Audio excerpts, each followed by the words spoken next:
आओ बेटा शुरू करें अपनी आज की क्लास। और चैप्टर चल रहा था अपना अकाउंटिंग स्टैंडर्ड 10 और अकाउंटिंग स्टैंडर्ड 10 में हम लोग बात कर रहे थे। क्या बात कर रहे थे जी? डेप्रिसिएशन की। डेप्रिसिएशन में हम लोग पहुंच गए थे कहां तक?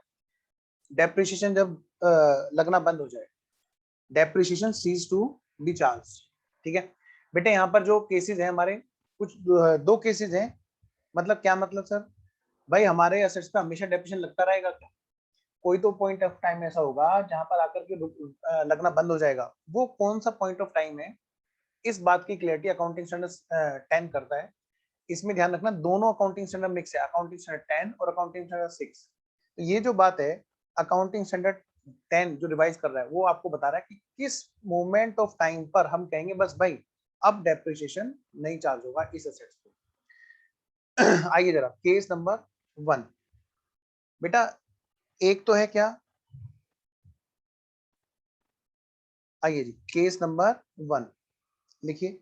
अगर रेजिड्यूल वैल्यू, हमारी जो स्क्रैप वैल्यू है, एस्टिमेटेड स्क्रैप वैल्यू है, वो हमारी बुक वैल्यू से ज्यादा है। पढ़िए जरा, अगर हमारी स्क्रैप वैल्यू कैरिंग अमाउंट से ज्यादा है, ध्यान से, तो यहां पर ऐसे केस में बेटा आप सोच के देखो जरा, कोई भी स्क्रैप वैल्यू है अगर वो हमारे को जितने की बुक में असेट्स है और उससे ज्यादा की वो असेट्स बिक सकती है, तो क्या ऐसे में डेप्रिसिएशन लगना चाहिए? आप बताओ भाई। अगर असेट्स बच रही है बुक्स में 50,000 की, और हमें पता है कि एस्टिमेटेड स्क्रैप वैल्यू जो है उसकी मिल जाएगी 70,000 रुपए, तो क्या उस पर अभी भी डेप्रिसिएशन लगते रहना चाहिए? मतलब ही नहीं बैठता। तो ये ध्यान रखना होगा, जो एस्टिमेटेड रेजिड्यूल वैल्यू है कि भाई इतने में तो कबाड़ में बिक जाएगी, एक होता है एस्टिमेटेड स्क्रैप वैल्यू, एक होता है फेयर वैल्यू। दोनों में फर्क है। क्या मतलब सर? आज हमारी जो असेट्स है जो बिल्कुल ठीक ठाक है, उसको हम मार्केट में बेच सकते हैं कितने में? इस तरह की असेट्स खरीदी बेची जाती है, that is called fair value. वो सही असेट्स के एक्सचेंज की वैल्यू है। लेकिन एक असेट जब अपने एंड ऑफ लाइफ पे पहुंच जाएगी और वो कितने में बिकेगी, कितने में रिकवरी उससे होगी स्क्रैप से, वो कहलाती है स्क्रैप वैल्यू, मतलब रेजिड्यूल वैल्यू। पहले तो दोनों में फर्क समझ में आना चाहिए। क्या कहा मैंने? रिपीट करता हूँ। फेयर वैल्यू क्या होती है? एक सही असेट्स, एक नई भले ही ना हो, लेकिन कोई भी हमारी असेट्स जो अभी खत्म नहीं हुए, अपने एंड ऑफ लाइफ पे नहीं पहुंची है, वो मार्केट में कितने रुपए में एक्सचेंज की जा सकती है। जैसे फॉर एग्जांपल आपका लैपटॉप जिसमें आप क्लास देख लेंगे, ये अभी बिल्कुल सही हालत में है, ये कभी तो नया लिया होगा, ठीक है, कभी तो जाकर के पूरा स्क्रैप हो जाएगा ना, उसके बाद में नहीं चलेगा। बिल्कुल सही बात है। मान लिया वो असेट्स की लाइफ है 5 साल, 5 साल के बाद में ये लैपटॉप एकदम बिल्कुल स्क्रैप हो जाएगा। आज अगर 2.5 साल या 3 साल हुए हैं, तो तीसरे साल के एंड में आज क्या ये स्क्रैप वैल्यू है? Answer is no. आज की डेट में ये जो लैपटॉप है, ये कितने रुपए का मार्केट में इस तरह का लैपटॉप खरीदा बेचा जाता है, that is called fair value. पहले तो हमें जरूरी है फेयर वैल्यू और रेजिडुअल वैल्यू में फर्क करना। ठीक है, तो फेयर वैल्यू क्लियर है, आज की डेट में कितने में हम लोग इस तरीके से खरीदा बेचा करते हैं। ठीक है, लेकिन एक जब एंड ऑफ लाइफ आएगा इस असेट्स का, तो ये असेट्स कितने में कूड़े कबाड़ में स्क्रैप में बिकेगी, that is called residual value. तो ये क्या कहते हैं कि अगर हमने डेप्रिशिएट करते गए करते गए करते गए और रेजिडुअल वैल्यू उस बुक वैल्यू से ज्यादा है, तो कहते हैं भाई अब क्या डेप्रिशिएट करना। क्योंकि हमने, याद है बेटे, डेप्रिशिएबल अमाउंट हमने कैसे निकाली थी बताओ? हमने निकाली थी कोस्ट। भाई डेप्रिशिएबल अमाउंट जो है, डेप्रिसिएबल अमाउंट कैसे आई थी? Cost minus residual value. Residual value बोल दो या एस्टिमेटेड स्क्रैप वैल्यू बोल दो, ये तो हमने किया था। और इसी को तो हम डेप्रिशिएट कर रहे थे ओवर द टाइम। जब ये पूरा डेप्रिशिएट हो गया, तो बुक वैल्यू हमारी क्या हो गया? वहां तक पहुंच गई जहां तक हमारी रेजिड्यूल वैल्यू होगी। या अगर हमने यहाँ पर WDV मेथड लगाया, तो परसेंटेज वाइज लगते लगते इससे थोड़ा सा नीचे आ गई होगी, बुक वैल्यू थोड़ा सा नीचे आ गई होगी। मान ली रेजिडुअल वैल्यू है 50,000 रुपए, और ये हमारी बुक में जो वैल्यू है वो है बेटे 44,000 रुपए। तो आप मुझे बताओ, रेजिडुअल वैल्यू ज्यादा है कि नहीं ज्यादा है बुक वैल्यू से? बोलो बोलो, रेजिडुअल वैल्यू ज्यादा है ना? यस। तो जब बुक वैल्यू हमारी वहां तक पहुंच गई है जितनी की उसकी रिकवरी हो ही जानी है, तो फिर और डेप्रिशिएट लगाने का कोई मतलब नहीं बैठता। सबसे पहला पॉइंट तो ये है कि अगर रेजिडुअल वैल्यू कैरिंग अमाउंट से ज्यादा हो जाए, यानी कि कैरिंग अमाउंट मतलब बुक वैल्यू डेप्रिशिएट करते करते करते करते वो इतना नीचे पहुंच जाए कि वो रेजिडुअल वैल्यू से भी नीचे पहुंच जाए, तो कहते हैं कि बस भाई उस मोमेंट ऑफ टाइम पर अब डेप्रिसिएशन लगाना बंद करो। क्योंकि ये अमाउंट तो रिकवर हो ही जानी है। पहले बताओ ये पॉइंट क्लियर है कि नहीं? पक्का? आइए अब बात करते हैं आगे। यानी ऐसे केस में क्या होगा बेटे? Note here depreciation will be nil. यहां पर भाई डेप्रीशिएशन क्या हो जाएगा? निल। पक्का? अच्छा, एक और सेकंड, ये तो है हमारा नोट नंबर ए, मैं इसको बोलूंगा। अब एक दूसरा नोट, नोट नंबर बी। हो सकता है किसी बच्चे के माइंड में ये बात आ रही हो, क्या सर रेजिडुअल वैल्यू कैसे निकाली जाती है? मैंने कहा भाई अंदाजा लगाया जाता है। सर क्या अंदाजा चेंज नहीं हो सकता है? हाँ बिल्कुल हो सकता है। सर हमने अंदाजा लगाया था कि 5वें साल के एंड में 50,000 की बिकेगी, ठीक है, और हमने क्या किया उस हिसाब से 5वें साल में डेप्रिसिएशन चार्ज कर दिया। एक तो सर हमारा अंदाजा चेंज हो गया, किसके बारे में? लाइफ के बारे में। अच्छा, और दूसरा सर हमारा ये अंदाजा चेंज हो गया कि अभी 50 की नहीं, अब ये तो मुश्किल से 22-23 हजार रुपए की जाएगी। मतलब हमारा एस्टिमेट रिवाइज हो गया। क्या मैंने पॉलिसी चेंज की? मुझे बताते रहो भाई साथ साथ, मुझे रिप्लाई चाहिए तुरंत एकदम। क्या मैंने पॉलिसी चेंज की या एस्टिमेट चेंज किया? जल्दी बताओ जी।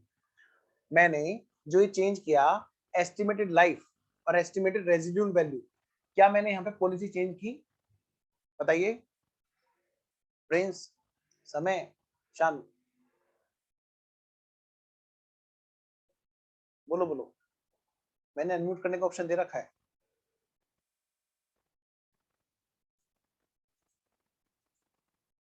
बोलो बेटे, मैं तो कह रहा हूँ बोलो ना। नहीं चाहिए सर हाँ जी, सर पॉलिसी चेंज नहीं की है हमने। वेरी गुड, मैं भी यही कह रहा हूँ। हुआ क्या, आइए मैं दोबारा से समझाता हूँ, हो सकता है किसी बच्चे ने ध्यान से ना सुना हो। सुनिए ध्यान से। 1 2 3 4 5 हम लोग ये सोच के चल रहे थे कि असेट जो है वो 5 साल तक जाएगी।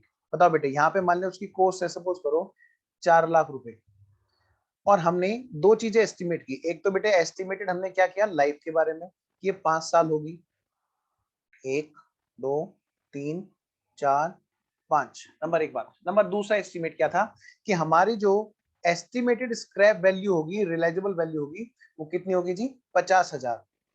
पक्का? अब हमने क्या किया, ये सोचते सोचते हम लोग क्या कर रहे थे बेटे? डेप्रिसिएशन लगा रहे थे, ठीक है। तो हमने कितना डेप्रिशिएट करना शुरू किया जी? कॉस्ट माइनस स्क्रैप वैल्यू, यानी बेटे 3.5 लाख। और इसके हिसाब से हमने क्या किया, 5 साल के हिसाब से लेके चले, तो हर साल हम लोग क्या कर रहे थे? 70-70 हजार का डेप्रिसिएशन लगा रहे थे।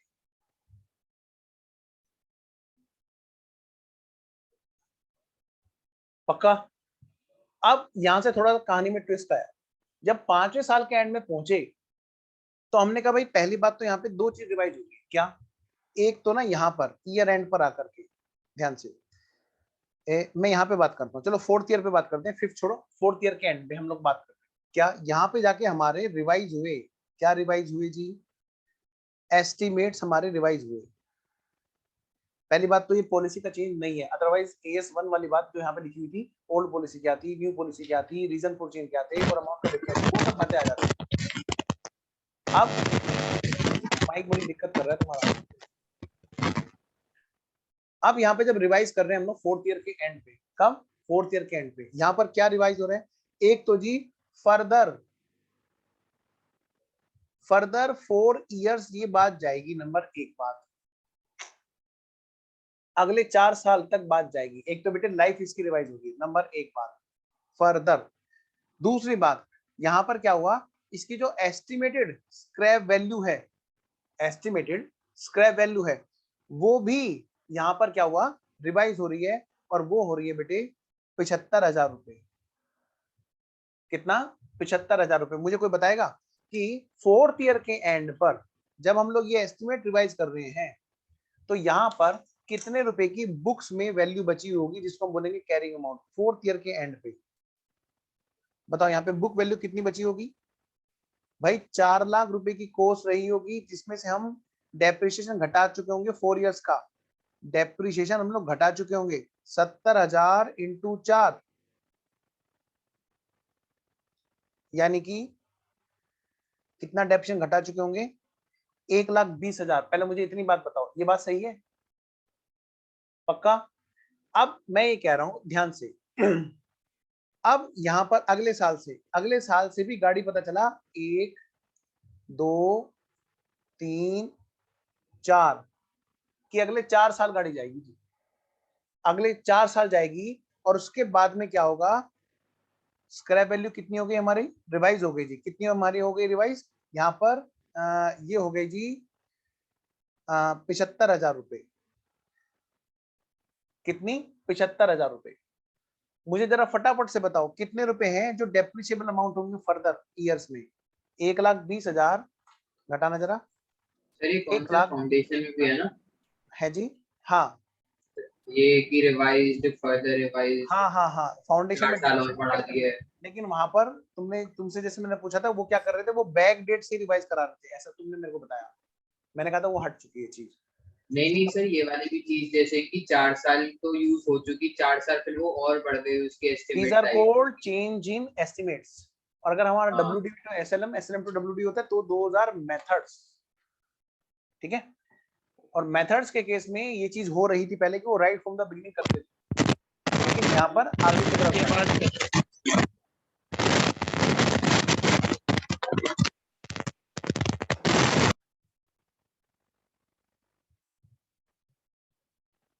आइए, तो बताना जरा कितने रुपए की डेप्रिशिएबल अमाउंट है। ये डिवाइडेड बाई 4 कितना हो गया जी, डिवाइडेड बाई 4 11,250। यानी बेटे यहाँ से क्या हो गया हमारा रिवाइज डेप्रिशिएशन कितना हो गया, अब यहाँ से 11,250 11,250 11,250 11,250। बताओ जी, यहाँ तक तो कोई दिक्कत नहीं है। अब मैं यहाँ पर छोटा सा एक ट्विस्ट डाल रहा हूँ जो मैं यहाँ पे समझाना चाह रहा हूँ। चलिए, आपने इसके नीचे क्या लिखा है, फॉर फर्दर 4 इयर्स के नीचे एस्टिमेटेड स्क्रैप वैल्यू, ये भी हमारी रिवाइज हो रही है, मतलब रेजिड्यूल वैल्यू। अब मैं यहाँ पर वो पॉइंट डालना चाह रहा हूँ कि जो अब जिसकी हम लोग बात कर रहे हैं, यहाँ तक तो समझ में आ रहा है, ये तो हमने किया है। मैं ये कह रहा हूँ कि मान लिया ये चेंज 4th ईयर के एंड में ना आकर के, मान लिया ये चेंज 4th ईयर के एंड में ना आकर के, अगर ये चेंज हमारा हुआ होता कब, 5th ईयर का डेप्रिसिएशन लगने के बाद, बताओ बुक वैल्यू कितनी बच जाती, बोलो बोलो। बुक वैल्यू तो 0 हो जाती। नहीं, सब फर्दर हो ही नहीं सकता। सर 70,000, सर क्यों सब फर्दर 70 नहीं सॉरी, डेप्रिसिएशन 50,000 50,000 हो जाती है हमारी बुक वैल्यू, चाहे देख लो हमारी बुक सर वैल्यू। हमने 5 3,50,000 अगर को 5 से अगर डिवाइड करा। अगर यहाँ पर मैं चेंज कर रहा हूं कि भाई अगले 4 साल तक गाड़ी जाएगी और रिवाइज्ड स्क्रैप वैल्यू हमारी 75,000 हो जाएगी, पहले मैंने तुम्हें वो कराया जो तुमने कर रखा है, अब मैं वहां पर थोड़ा सा चेंज डाल दूंगा। बेटे बताओ हमारी डेप्रिशिएबल अमाउंट कितनी थी, बोलो 50,000। इसी को ही तो हम हर साल में डेप्रिशिएट कर रहे थे कि नहीं कर रहे थे, बताओ। 5 साल का अगर डेप्रिशिएशन लग जाएगा, 3.5 लाख पूरा लग जाएगा कि नहीं लग जाएगा, मुझे बताना जल्दी से, हाँ या ना। पक्का प्रिंस, शानू, हाँ या ना, है ना। अच्छा अब अगली बात करो बेटे, बताओ जरा, हमने 50,000 को छोड़ के 4 लाख में से 50,000 को छोड़ के 3.5 लाख पूरा पूरा यहाँ यहाँ यहाँ 5 साल में राइट ऑफ कर दिया, तो बचा कितना होगा बुक्स में, 4 लाख में से घटाओगे 3.5 लाख, तो 50,000 बचा होगा कि नहीं बचा होगा book value, 50,000। Estimated scrap value बची हुई है 50,000 बुक वैल्यू हमारी बच गई होगी, जो हमने इस बेस पर निकाली होगी कि भाई हमारी पहले से हमने ये मानी थी स्क्रैप वैल्यू, लेकिन यहां पर आके पता चला रिवाइज हो गई हमारी। क्या रिवाइज हो गई जी, हमारी जो स्क्रैप वैल्यू है, पहली बात तो ये रिवाइज हो गई, कितना, वो भी 75,000। नंबर एक बात। नंबर दूसरी बात, हमारी ये फर्दर 4 इयर्स की लाइफ हमारी रिवाइज हो गई, लेकिन 5th ईयर का डेप्रिसिएशन लगने के बाद, now question is book value कितनी बची हुई है, 50,000। हम कितना और डेप्रिसिएशन लगा सकते हैं, ज्यादा से ज्यादा 50,000, लेकिन क्या हम लगा पाएंगे, आंसर इज नो। क्यों भाई, एक पॉइंट ऑफ टाइम ऐसा होगा जब डेप्रिसिएशन लगना रुक जाएगा, हमारी जो रेजिडुअल वैल्यू है अब कितनी होगी, बताओ बेटे। 75,000 हो गई है कि नहीं हो गई है, बताओ मुझे जल्दी से। पक्का? प्रिंस का जवाब नहीं आया। हमारी जो रिवाइज स्क्रैप वैल्यू है वो 75,000 हो गई है कि नहीं हो गई है, प्रिंस सर क्या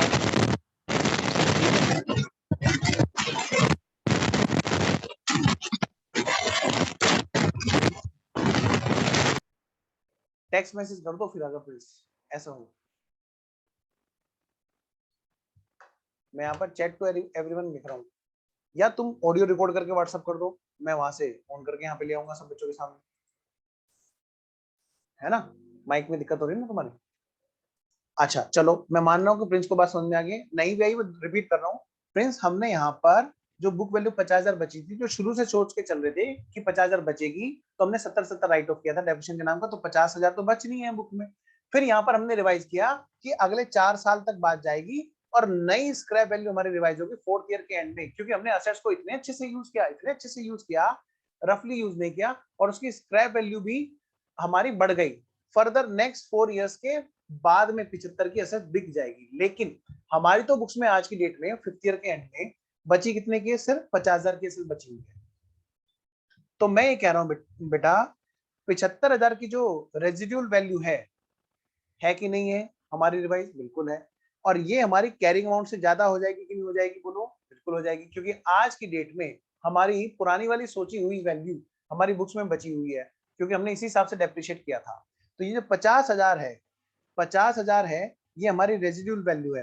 तो हमारी जो बुक में जो यहाँ पर वैल्यू है वो इस टाइम पे कितनी बची हुई है? 50,000। लेकिन हमारी रेजिडुअल वैल्यू कितनी है? 75,000। तो जब ये इससे ज्यादा है तो इसका मतलब क्या होगा? हमें यहाँ पर डेप्रिशिएट करने का कोई भी हक नहीं है। क्यों? क्योंकि डेप्रिशिएट कहां तक करते हैं हम लोग एसएनएम में? कहां तक करते हैं? एस्टिमेटेड स्क्रैप वैल्यू तक। कैसे? Cost minus estimated residual value. भले ही हमने शुरू में 50,000 सोचा था, लेकिन आज की घड़ी में मैं देखूं तो स्क्रैप वैल्यू उसकी 75,000 है ऑलरेडी। ये तो हमारी बुक वैल्यू से भी ज्यादा है। तो घटाना किस बात का? बुक्स में अगर असेट्स ज्यादा आ रही होगी तभी तो हम घटाएंगे। पक्का? ये बात समझ में आ रही है कि नहीं? आई रिपीट, 50,000 बुक में वैल्यू आई हुई है, और अगले अगले नए वाले 4 साल के बाद में ये 75,000 की बिक जाएगी, यानी कि 75,000 तो ऑलरेडी 50,000 से ज्यादा है। तो 50,000 से अगर कम बिकेगी तभी तो हमें डेप्रिसिएशन करने का हक है कायदे से। डेप्रिसिएशन क्या है भाई? कितने का हमारा लॉस होने वाला है, ठीक है ना? और उसी को हम एक फ्यूचर इकोनॉमिक बेनिफिट के रेशो में बांटते हैं। लेकिन ये तो लॉस हमारा होने वाला ही नहीं है। क्यों नहीं है?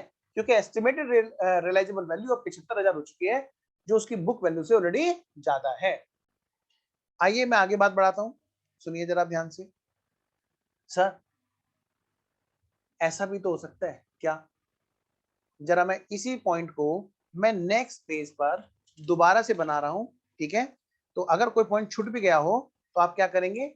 इस ग्राफ के जरिए रिवाइज ये करेंगे। बनाना है? हाँ, यही बनाऊंगा।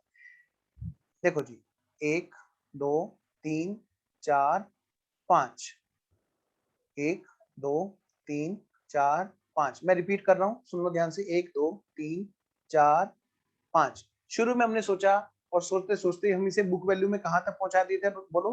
5th ईयर के एंड में 50,000 की बुक वैल्यू बच गई थी। कैसे? हमने हर साल 70,000 70,000 70,000 का डेप्रिसिएशन हमने पांचों ईयर में चार्ज किया था। पहले मुझे इतनी बात बताओ, उसकी कॉस्ट कितने की थी? 4 लाख रुपए की। क्योंकि शुरू में क्या कहा मैंने? शुरू में, स्टार्ट में सोचा था, क्या सोचा था? सोचा था जी, सोचा था 50,000 स्क्रैप वैल्यू होगी, ऐसा हमने सोचा था। लेकिन हमारे यहाँ पे आके सोच बदली। क्या हुआ? बोलो। सोच हमारी बदल गई। क्या सोच बदली जी? हमारी ये सोच बदल गई कि अब ये असेट्स जो बुक में आज की डेट में बची हुई है 50,000 की, सामने देखो स्क्रीन पे, ये अगले 4 साल तक जाएगी। नेक्स्ट 1 2 3 4, ये अगले 4 साल तक जाएगी। और सुनो अगली बात, इसकी एस्टिमेटेड स्क्रैप वैल्यू यानी रेजिडुअल वैल्यू भी रिवाइज हो गई। ये भी हमारी बदल गई, रिवाइज हो गई, कि ये असेट्स अब 4 साल के बाद में जाकर के ये 75,000 की बिकेगी। मुझे पहले ये बताओ, क्या इतनी बात समझ में आ रही है कि नहीं आ रही है? पहले मुझे बताओ बेटा, जल्दी से बताओ जी। यहाँ पे कुछ खतरनाक स्टंट होने वाला है फिर।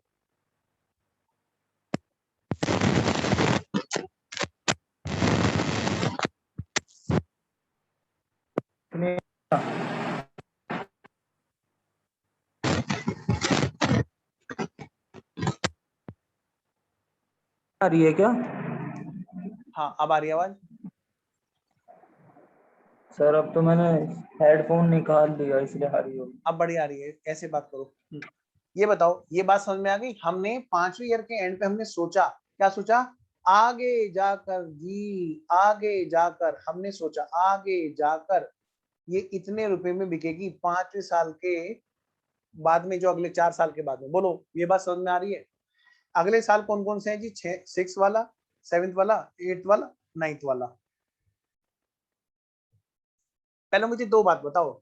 एक तो यहाँ पर डेप्रिसिएशन नहीं लगेगा, क्यों नहीं लगेगा? ये बात समझ में आ गई?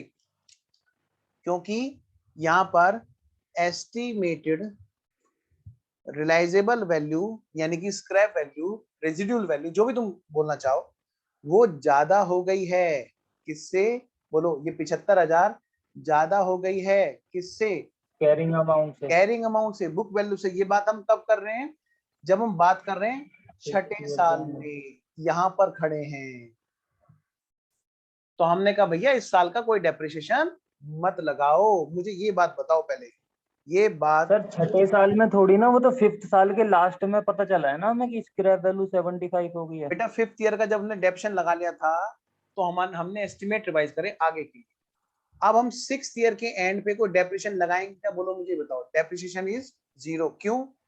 क्योंकि यहाँ पर हम देख रहे हैं कि स्क्रैप वैल्यू हमारी क्या होगी? 75,000, और बुक वैल्यू ऑलरेडी कितनी है बुक्स में? 75,000। तो 6ठे साल में डेप्रिसिएशन लगाने की जब बात हुई, तो हमने कहा भाई हम नहीं लगा पाएंगे। क्यों नहीं लगा पाएंगे? कि जी बुक वैल्यू तो इसकी 50 है और आगे दिख रहा है 75,000 की बिकेगी, तो हम कैसे लगा देंगे? ये बात ओके है? चलिए 7वें साल के एंड में एस्टिमेट फिर से रिवाइज हुआ। अंदाजा है जी, कोरोना का टाइम में, बिजनेस के अप डाउन के टाइम में, तो वैसे ही बिजनेस में इतनी स्टंटबाजी हो रही है, रोज एस्टिमेट चेंज हो रही है। प्रॉपर्टीज के लिए तो खासकर, और प्लांट मशीनरी के लिए भी कहीं ना कहीं चीजें बातें हैं। मान लिया बेटे, यहां पर आकर के फिर से एस्टिमेट रिवाइज हुए, लाइफ के नहीं, बस मतलब लाइफ के नहीं, आपकी बार scrap value, estimated realisable value फिर से रिवाइज हुई। लेकिन मुझे पहले एक बात बता दो, आगे बढ़ने से पहले बताओ जरा, बुक्स में कितने की वैल्यू होगी यहाँ पर इस डेट में? मुझे बताओ जल्दी से, बुक्स में कितने की वैल्यू रही होगी? जल्दी बताओ जी, बुक्स में कितने की वैल्यू रही होगी? मुझे ये बता दो। 7th ईयर के एंड में से ही बुक्स में कितने की वैल्यू है? बोलते क्यों नहीं हो? 50,000 की। 50,000 की। अभी जब डेप्रिसिएशन नहीं लगा था, तो भाई बुक वैल्यू तो depreciation। हमारी वही कंटिन्यू कर रही थी, balance CD BD CD BD CD BD. बोलो इतनी बात ओके है सबकी? Friends okay? शानू समय बता रहा है बस? जी सर। Yes sir. ओके, अब सुन लो मेरी बात ध्यान से। मान लिया यहाँ पर एस्टिमेट रिवाइज हुआ, और रिवाइज होके एस्टिमेट ये कहता है, क्या कहता है? कि यहाँ पर रेजिड्यूल वैल्यू कितनी हो गई है? 60,000।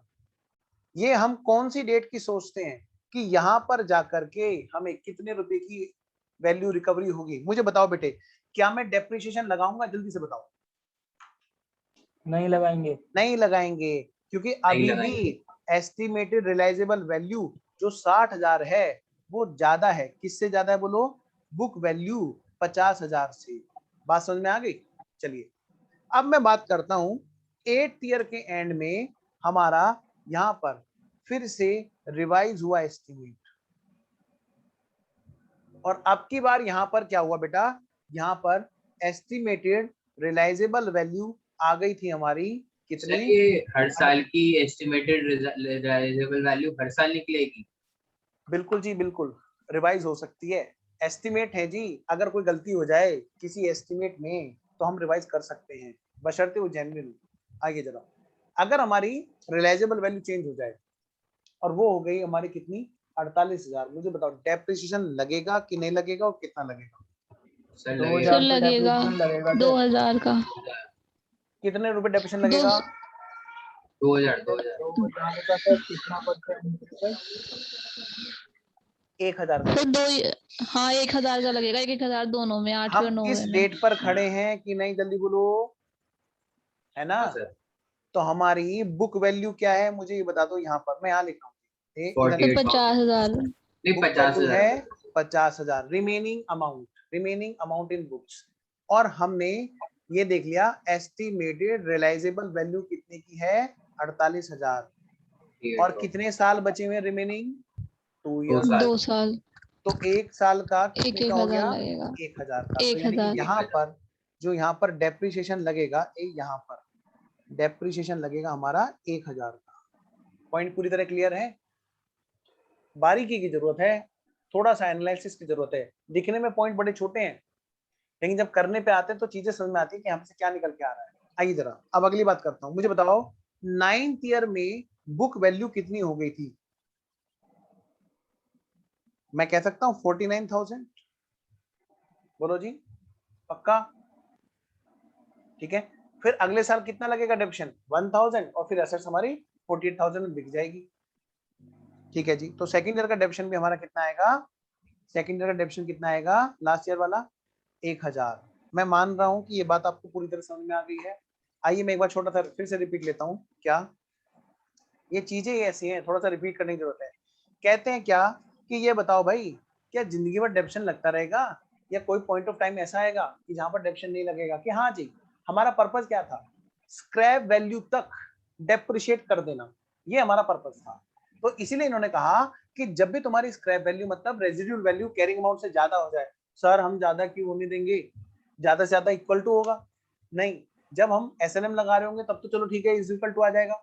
जैसे 50,000 की सोच के चले थे, 50,000 तक डेप्रिशिएट कर दिया। लेकिन अगर हमारी वहां पे क्या हो जाए, परसेंटेज मेथड लग गया, WDV मेथड लग गया, परसेंटेज हमने लगाई, तो बेटा आपको पता है बुक्स में कभी भी वो पूरी तरह खत्म तो होगी नहीं। बची हुई वैल्यू पे फिर से परसेंटेज लगेगा, फिर से वैल्यू बच जाएगी, बची हुई वैल्यू पर फिर से परसेंटेज लगेगा।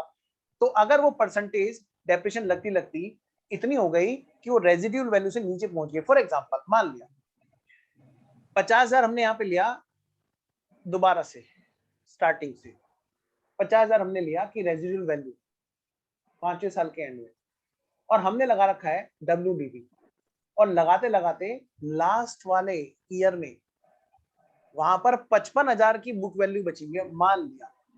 और 55,000 पे जब आप लगाओगे 10% का डेप्रिसिएशन, जरा लगाना, 55,000 पे 10% का डेप्रिसिएशन लगाओगे तो पता है बेटे कहाँ पहुंच जाएगी बात, 49,500 पे पहुंच जाएगी। 49,500 बेटे पता है वहां पर क्या होगा, 50,000 हमने मानी, तो 50,000 से नीचे पहुंच गए कि नहीं पहुंच गई कैरिंग अमाउंट? पक्का। कैरिंग अमाउंट हमारी जो है वो हमारी रेजिड्यूल वैल्यू से क्या हो गया, कम हो गई, क्योंकि 50,000 हमने माना और परसेंटेज के हिसाब से करते करते वो 49,500 हो गई। तो ये तब भी ये बात है, एसएलएम से करोगे तो वो इज इक्वल टू में बात होगी, क्योंकि वो वहां तक डेप्रिशिएट कर देता है ना। लेकिन जब बात करोगे परसेंटेज बेस पर WDV मेथड पे तो वो नीचे ले जाएगा कैरिंग अमाउंट को। Come to the point. तो अगर रेजिड्यूल वैल्यू हमारी ज्यादा हो जाए कैरिंग अमाउंट से, तो ऐसे केस में क्या होगा, हमें डेप्रिशिएशन लगाना सीज कर देना होगा। चलिए पहला तो ये पॉइंट आपका क्लियर हुआ। अगली बात, and one of the most important point, question कराऊंगा मैं आज, ठीक है ना। आइए जी, पहले अगले वाला एक हम लोग लाइन खींच लेते हैं यहाँ पे।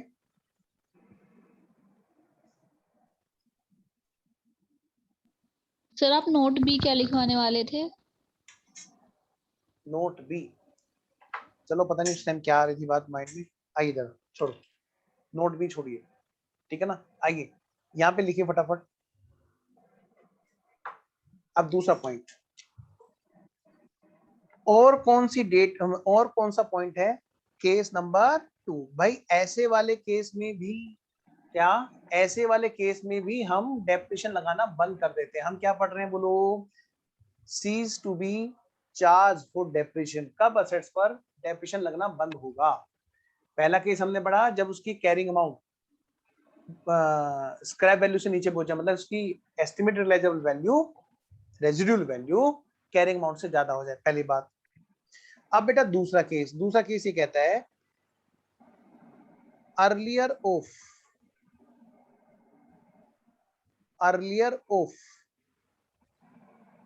नंबर 1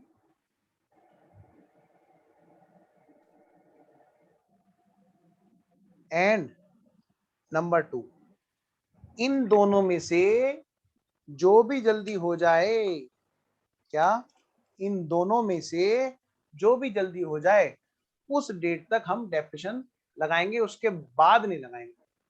जब भी इनमें से कोई एक पॉइंट आ जाए तो हम क्या करेंगे, डेप्रिसिएशन लगाना बंद कर देंगे। पहली बात, मैं यहाँ पर सेकंड पॉइंट लिखा रहा हूं सबसे पहले, डेट, एक minute,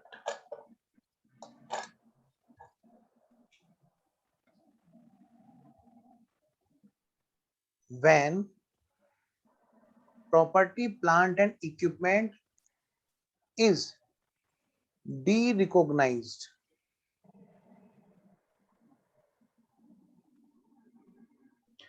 property, plant and equipment is de-recognized, जब इसको प्रॉपर्टी, प्लांट एंड इक्विपमेंट को डी रिकॉग्नाइजेशन किया जाए। डी रिकॉग्निशन क्या होता है भाई? रिकॉग्नाइजेशन का उल्टा, रिकॉग्नाइजेशन मतलब बुक्स में लाना और डी रिकॉग्निशन मतलब बुक से हटाना। ऐसा कब कब किया जाता है मैं आगे लिखाऊंगा, बस अभी इतना मान लो, जब जैसे मैंने कोई असेट्स बिकने लग रही है, जब असेट्स बिक जाएगी तो बुक से चले जाएगी कि नहीं चले जाएगी, उसको बुक्स में से हटाया जाएगा कि नहीं हटाया जाएगा? बिल्कुल हटाया जाएगा। तो ऐसे केस में क्या होगा, हम वहां पर उस पर डेप्रिसिएशन लगाना बंद कर देंगे। जब असेट्स ही हमारी नहीं रही तो हम उस पर डेप्रिसिएशन कैसे लगा देंगे? अगली बात, अगली क्या बात है सर? अगली बात है ये क्या, कि अगर मान लिया कोई असेट्स हमारी फ्यूचर में इकोनॉमिक बेनिफिट नहीं दे सकती, भाई कोई असेट बेकार हो, जैसे फॉर एग्जांपल मान लिया मशीन है, मशीन चल रही है जी, मशीन का एक्सीडेंट हो गया जी, बेकार हो गई। अब इंश्योरेंस है नहीं है ये एक अलग मैटर है, लेकिन मशीन रुक गई है बस, अब ये काम नहीं करेगी, तो फ्यूचर इकोनॉमिक बेनिफिट बंद है कि नहीं बंद है? बिल्कुल बंद है जी। तो ऐसे केस में हमारा डेप्रिसिएशन कैसे लग सकता है अब आगे, क्योंकि डेप्रिसिएशन तो नाम ही किस चीज का है, उसमें फ्यूचर इकोनॉमिक बेनिफिट के रेशियो में हमें उसको पोस्ट को डेप्रिसिएबल अमाउंट को अलोकेट करना है। तो बेटे ये दो केसेस हैं जहां पर असेट्स को डी रिकॉग्नाइज किया जाता है, मैं इनके बारे में लिखाऊंगा, लेकिन अब अभी पॉइंट समझने के पर्पज से मैंने आपको बता दिया कि हम इन दोनों में से कोई भी एक केस हो जाए, हम उस मोमेंट ऑफ टाइम पर डेप्रिसिएशन लगाना बंद कर देते हैं। पहली बात, जब बुक से असेट्स को हटाया जा रहा है, किस वजह से? या तो बिक गई होती है या वो हमारी किसी काम की नहीं रही होती है, फ्यूचर इकोनॉमिक बेनिफिट देना बंद कर देती है। अब अगली बात, बेटा प्लीज वीडियो ऑन रखना, आइए जरा, समय का दूध पीने का टाइम हो गया। आओ जी, क्या फटाफट से, अर्लियर ऑफ क्या है जी? Date, date on which property, plant and equipment is retired from active use and held for disposal। अगर मान लिया कोई असेट्स हमारी ऐसी है जो खूब काम आई, खूब उसने इकोनॉमिक बेनिफिट दिए, बस अब वो असेट्स क्या हो गया बेटा, बूढ़ी हो गई है, एक तरह से रिटायर हो गई है, वो काम नहीं कर पा रही। अब दो में से एक बात होगी, या तो हम उसको अपन उसकी यादें संजो के रखें, जैसे कई लोग अपना पहला स्कूटर उठा के रखते हैं, टाटा वालों ने अपनी पहली कार उठा के रखी हुई है ना, बहुत सारी चीजें ऐसी हैं कि अगर मान लिया हम उसको उठा करके रख दें कि नहीं भाई हम इसको बेचेंगे नहीं, मतलब वो हेल्ड फॉर डिस्पोजल नहीं है, तो क्या उस पर डेप्रिसिएशन लगता रहेगा? लगता रहेगा जी, लगता रहेगा जी, लगता रहेगा। ठीक है, लेकिन उसमें भी ध्यान रखना होगा कि कैरिंग अमाउंट से ज्यादा अगर रहेगी स्क्रैप वैल्यू तो लगना बंद हो जाएगा, लेकिन यहाँ के हिसाब से तो लगता रहेगा, लगता रहेगा, लगता रहेगा, क्योंकि वो हेल्ड फॉर डिस्पोजल नहीं है। यानी कि अगर कोई असेट्स ऐसी है जो रिटायर हो जाए एक्टिव यूज से, मतलब वो काम नहीं कर पा रही है, और हमने उसको बेचने के लिए हेल्ड करना शुरू कर दिया कि चलो भाई जब भी होगा तो हम इसकी स्क्रैप वैल्यू में इसको सेल कर देंगे, जो भी वैल्यू हमने सोची थी, ठीक है, और हमने उसके लिए हेल्ड कर दिया। अगर कोई एसेट याद के तौर पे रख ली बहुत लंबे टाइम तक तो उस पे डेप नहीं लगेगा? लगेगा जी, इसके हिसाब से तो लगेगा। ये तो पॉइंट ये कहता है कि कब बस तक लगाते रहेंगे सर ऐसे? अब मैं आता हूँ, देखो अब ये वाला पॉइंट अगर आप पढ़ोगे तो ये पॉइंट तो ये कहता है कि लगता रहेगा, क्योंकि वो हेल्ड फॉर डिस्पोजल नहीं है और उसको बुक से हटाया नहीं गया है।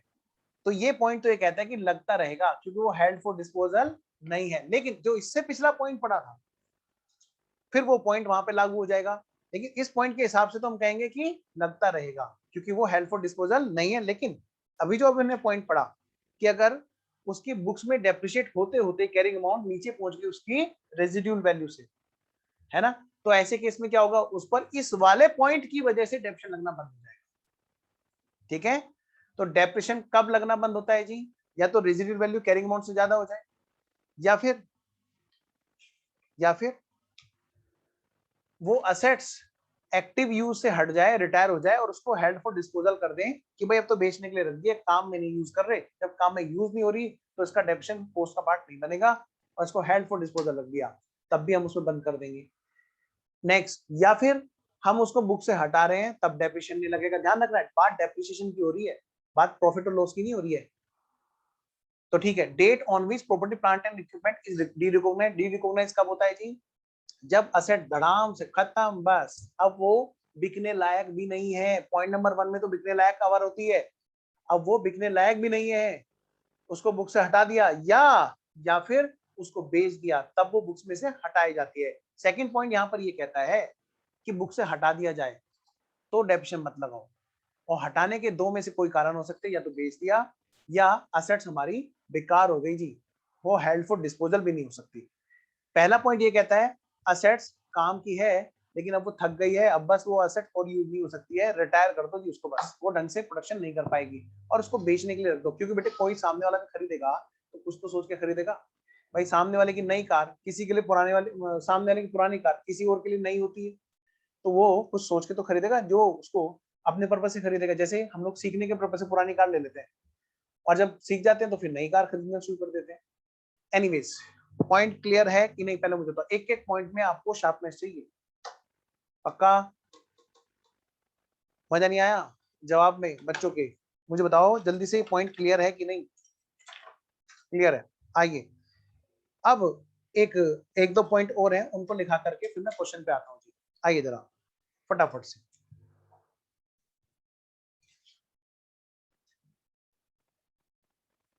तो ये पॉइंट है हमारे बड़े अच्छे वाले। अब ये जो हम बात कर रहे हैं बार बार कि भाई उसकी कैरिंग अमाउंट से ज्यादा हो जाएगी रेजिडुअल वैल्यू, क्यों भाई, कब कब देखना है, कैसे कैसे देखना है, आइए जरा उसकी बात करते हैं। हमने यहाँ पे बात की, दोबारा से इसकी बात करते हैं। Review of useful life of assets और स्क्रैप वैल्यू, याद है बेटा हमने कल पढ़ा था क्या? रेजिडुअल वैल्यू और इफेक्टिव यूजफुल लाइफ हमें हर ईयर के एंड में देखनी है, क्योंकि आपको जो सबसे बड़ा डाउट ये रहा है अभी, मुझे जो लगता है वो ये रहा होगा कि सर तो ये तो हर साल आएगी, फिर तो ये तो सिरदर्दी फिर हर साल की रहेगी। बिल्कुल जी, हर साल की सिरदर्दी है। आपको ये देखना है हर साल के एंड में कि भाई जितने की हम सोच रहे थे, क्योंकि बेटे हम क्या है, अकाउंट्स के पर्सन है, और अकाउंट्स के पर्सन क्या करते हैं, प्रूडेंस कॉन्सेप्ट को ध्यान में रखते हैं कि अगर फ्यूचर में लिख रहा है कि लॉस होने वाला है, हमारी स्क्रैप वैल्यू घट गई, तो उसका लॉस तुरंत के तुरंत, चाहे डेप्रिसिएशन बोल के चाहे कैसे भी करके, उसको तुरंत बुक्स में लेके आना है।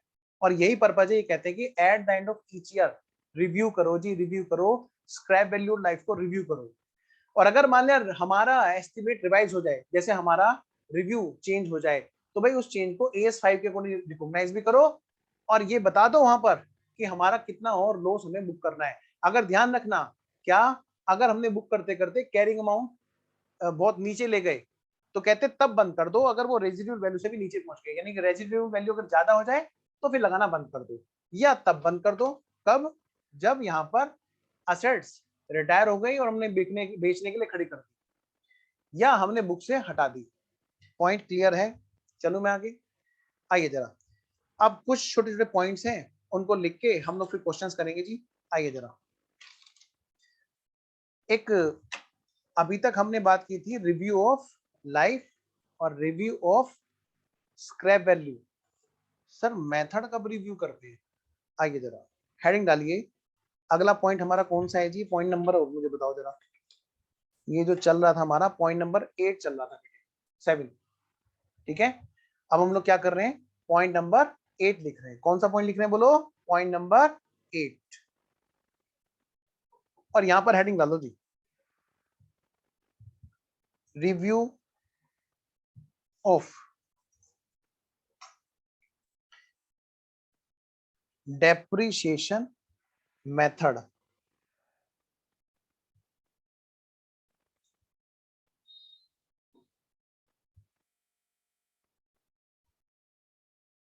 ठीक है जी, रिव्यू ऑफ डेप्रिसिएशन मेथड। देखिए यहां पर depreciation method is also reviewed at the end of each year। हर साल के एंड में इसको भी रिव्यू करना है। एंड इफ, बताओ बेटे डेप्रिसिएशन मेथड हमने सेलेक्ट कैसे किया था? हमने देखा था असेट्स के जो एस्टिमेटेड इफेक्टिव यूज है उसका, मतलब उसका फ्यूचर इकोनॉमिक बेनिफिट है, उसका एक पैटर्न देखा किस किस साल कितना कितना बेनिफिट देगी। ठीक है ना, इक्वली बेनिफिट देगी या शुरू में ज्यादा प्रोडक्शन करेगी बाद में कम करेगी, तो हमने अकॉर्डिंगली एसएलएम या डब्ल्यूडी ले लिया होगा। आइए, तो ये क्या कहते हैं, अगर मान लिया आपको ऐसा लगता है कि आपने गलत मेथड सेलेक्ट कर लिया है और अब आप चेंज करना चाहते हैं, तो आप चेंज कर सकते हो।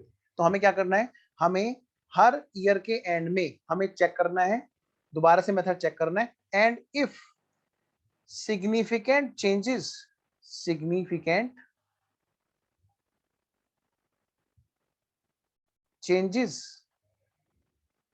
are there, किसमें, in the expected pattern of consumption of future economic benefits,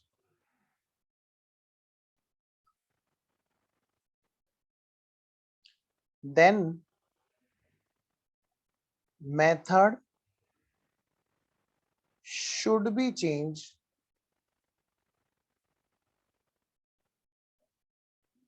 to reflect the changed pattern।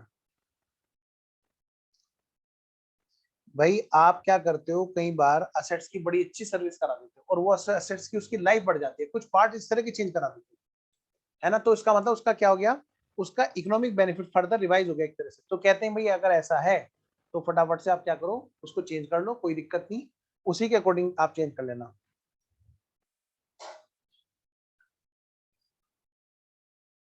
ठीक है, आइए जरा,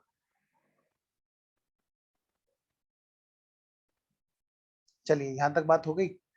आइए हम एक काम करते हैं, कुछ क्वेश्चन करते हैं जरा, ताकि थोड़ा सा टेस्ट चेंज हो, और उसके बाद में बात आएगी हमारी रिवैल्यूएशन की। आइए मैं स्क्रीन पे आपके सामने ना कुछ क्वेश्चन लेके आ रहा हूँ। ठीक है जी, सर 1 मिनट रुक जाइएगा, थोड़ा सा रह रहा नीचे का। लो बेटा।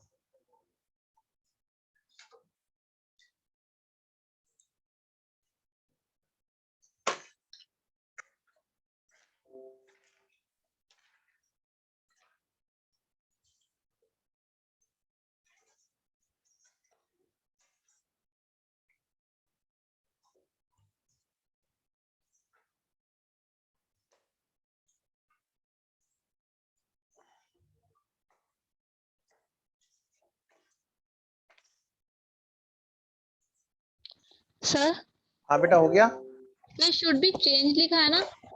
है बेटा? हाँ, should be should be change. Change to reflect. Okay sir, हो गया सर। हो गया, आओ चलो मैं स्क्रीन पे लेके आ रहा हूँ तुम्हारे सामने कुछ क्वेश्चन। ठीक है, स्टडी मॉड्यूल के क्वेश्चंस।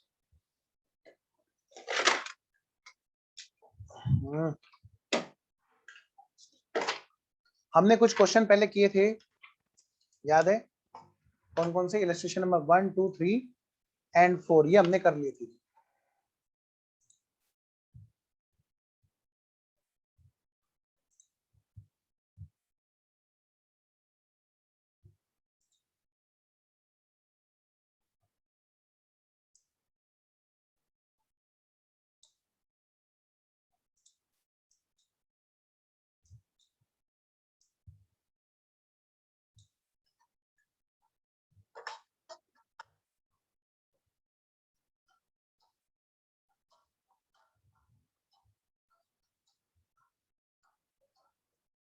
अभी इसमें रिवोल्यूशन वाले क्वेश्चन नहीं करने हैं, ठीक है ना, बाकी सब क्वेश्चन ने हमें करने हैं।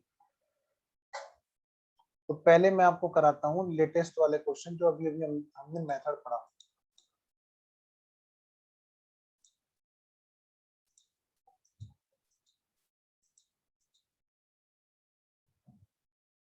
सर आई थिंक हमने सिर्फ स्टडी मटेरियल की इलस्ट्रेशन 1 ही करी थी। क्या की थी? इलस्ट्रेशन 1। इलस्ट्रेशन 1 की थी? नहीं जी, हमने 2 भी कर लिया था। अच्छा ये कौन सा है, एक मिनट रुको मैं खोल लूं जरा।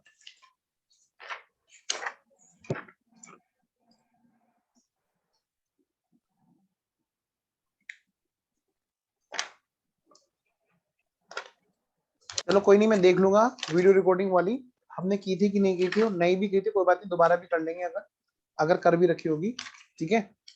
तो अभी क्या करना है, सबसे पहले हमें लेटेस्ट जो अभी अभी हमने पढ़ा जो बड़ी दिक्कत करता है, पहले हमें उसी के क्वेश्चन करने हैं, क्योंकि ये जो कॉन्सेप्ट है ये बड़ी दिक्कत करता है बच्चों को समझने में।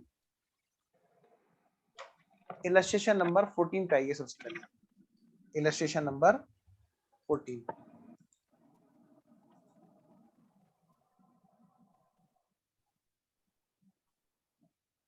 सर आपकी आवाज थोड़ी हल्की कम आ रही है। कम आ रही है? बता दिया हाँ। करो भाई, कोई भी ऐसी चीज हो तुरंत मैं उसको सही करूंगा। अब बताना अब सही आ रही है क्या? कुछ इम्प्रूवमेंट। अच्छा कुछ इंप्रूवमेंट है, रुको मैं और ऊपर लगा देता हूँ।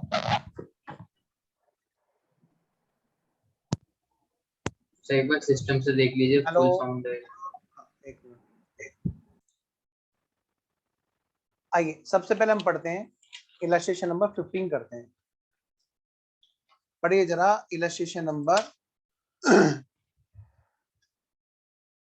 15। ध्यान रखना ये एकदम लेटेस्ट है, हो सकता है तुम्हारे पास में स्टडी मटेरियल जो हो वहां पर ये दे रखा हो, जैसे मेरे पास में हार्ड कॉपी है, ये हो सकता है आपको ये दे रखा हो इलस्ट्रेशन नंबर 14 आपकी बुक में हो, ठीक है। ये मैंने सीधा साइट से सुबह ही डाउनलोड किया है, तो ये नंबरिंग जो है वो लेटेस्ट है, एकदम अपडेटेड, यानी कि कोई अपडेशन भी अगर आया होगा तो इसमें आपको कवर मिलेगा क्लास में। तो इलस्ट्रेशन नंबर 15 पढ़िए पहले, जो पुराने वाले स्टडी मैट में जस्ट पिछले वाले अटेम्प्ट के स्टडी मैट में इलस्ट्रेशन नंबर 14 होगा। Entity B manufactures, entity B manufactures industrial chemicals and uses blending machine. एक एंटिटी है जी, वो क्या करती है बेटा, वो मैन्युफैक्चरिंग करती है जी इंडस्ट्रियल केमिकल्स को, और यूज करती है जी, क्या यूज करती है जी, ब्लेंडिंग मशीन यूज करती है। ब्लेंडिंग मशीन समझते हो, मिलाने वगैरह वाली जो होती है। अच्छा अच्छा क्या कहते हैं, in the production process, production process में वो क्या करती है, ब्लेंडिंग मशीन को यूज करती है। The output of blending machine is consistent from year to year. जो आउटपुट होता है ब्लेंडिंग मशीन का, यानी कि जो प्रोडक्ट तैयार होता है, कैसे, उसका काम क्या है, केमिकल बनाना, इंडस्ट्रियल केमिकल बनाना। तो उसके लिए वो क्या करते हैं, वो लोग रॉ सर थोड़ा सा आप अपना थोड़ा सा स्क्रीन को कम कर सकते हो सर? हाँ जी बिल्कुल कर सकता हूँ, लो जी ठीक है, ओके सर। अब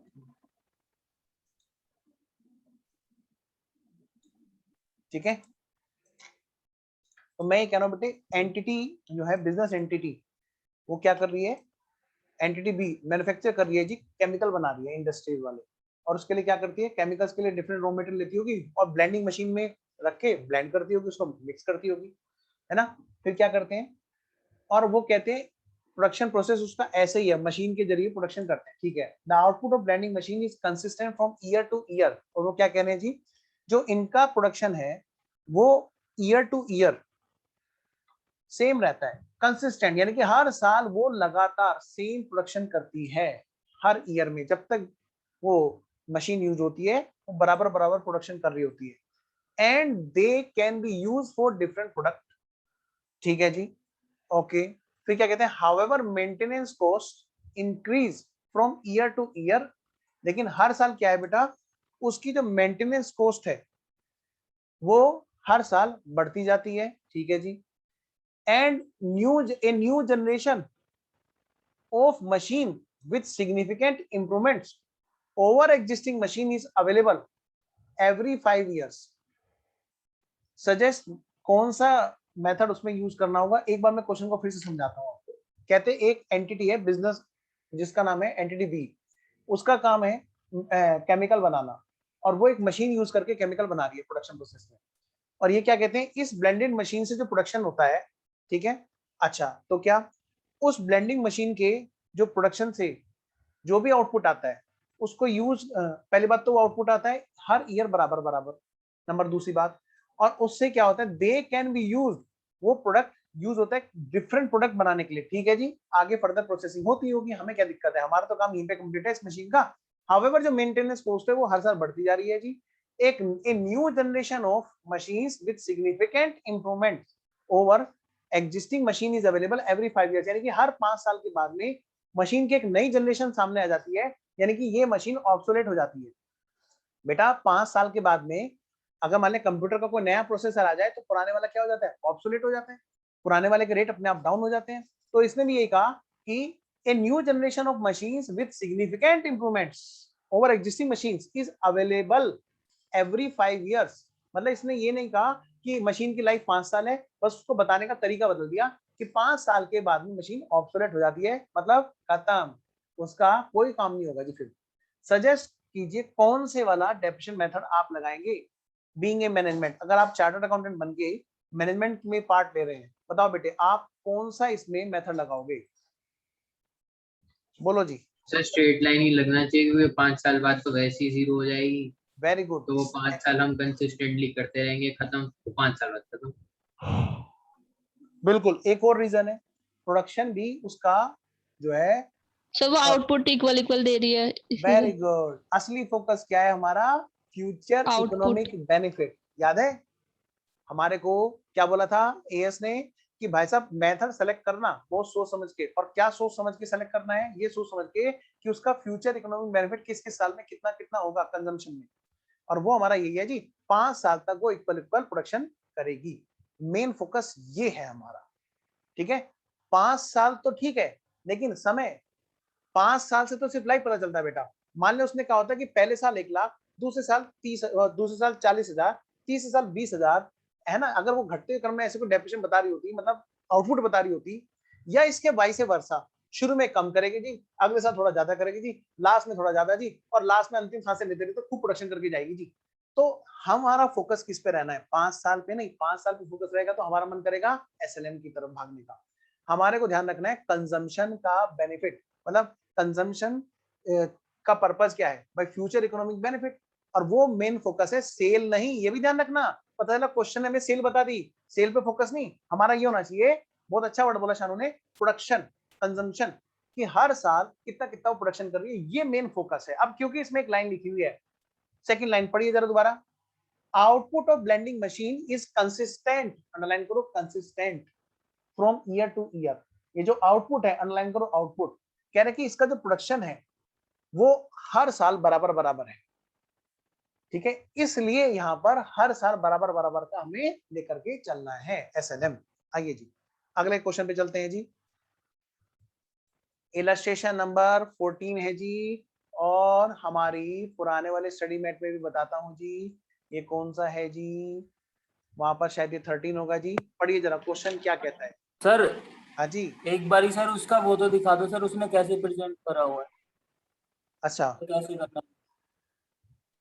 लिखाएं, लिखना शुरू करें, बताओ लिख के कराऊं? सर एक बार दिखा दो सर, अगर सही लगेगा तो। हाँ हाँ भाई देखो उसमें वैसे ज्यादा कुछ नहीं है। सर वो वाली बुक में तो पता नहीं कैसे लिखते हैं, सर आप लिखवाई दो। हाँ चलो ना लिखते हैं ना, मेरे को तो अच्छा लगेगा अगर तुम तो मतलब ऐसा। आदमी आईसीआई थोड़ा हार्ड लिखता है ना। हाँ हाँ बिल्कुल बिल्कुल, पहले मैं प्रिंस को ये दिखा दूं। सर हाँ जी हाँ, प्रिंस जी।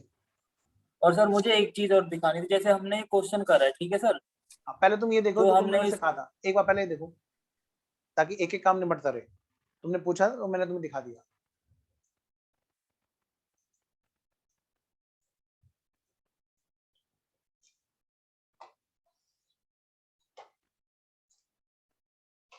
सर इसने ये सब ऐसे नहीं लिख रखा कि this problem is related to AS 10 और ये इसी वगैरह बात वगैरह। के पैसे हैं, वरना हम भी तुम्हारे जैसे हैं। हम कर सकते हैं सर ऐसे? हमें करना है ऐसे, एग्जाम में ऐसे नंबर आएंगे जब हम करेंगे, ऐसे नहीं करना जैसे बुक में कर रखा है। इंस्टीट्यूट की कॉपी दिखा दूंगा। मेरे ही साथ के एक फ्रेंड है, मतलब मेरे मेरे मेरे से एक स्टूडेंट पढ़ी थी, उसके ब्रदर है, वो सीएस भी है और सीए फाइनल में भी है, फर्स्ट ग्रुप भी क्लियर है, सेकंड ग्रुप में भी सिर्फ 2 पेपर बचे हैं। उनकी कॉपी पता कैसी है, बुक का छाप के आए थे एज इट इज, और राइट का निशान, डन, बिल्कुल सही। मार्क्स 0। ये भी नहीं कि हमने काट रखा और तब मार्क्स 0 कर रखे, answer is right but marks are 0। तो आपको वही बुकिश नॉलेज नहीं देके आनी, प्रोफेशनल नॉलेज मांगते हैं, वो एक्सपर्टाइज। एनीवेज आइए जरा, तो इसीलिए तो मैं कहता हूँ कि आप ना अपनी प्रेजेंटेशन पे ध्यान दो, ये मत सोचो बुक जो कर रही है वो। इसीलिए तो हमारी क्लास में टाइम ज्यादा लग रहा है। जिस बच्चे ने ये क्लास अभी लाइव में कर ली या रिकॉर्डेड में देख ली, प्रेजेंटेशन वाइज करेगा वो बच्चा आंसर, ठीक है। इसीलिए थोड़ा सा टाइम इस बार एएस में ज्यादा लग रहा है, क्योंकि मैं ज्यादा से ज्यादा टाइम तुम्हें लिखवा के करवा रहा हूँ। वरना आपको रिकॉर्डिंग देखनी है तो पिछले वाले में देख लो, तो सारे सारे फटाफट हमने लिखे लिखाए दिखाए और हो गया। चलिए आइए, इलस्ट्रेशन नंबर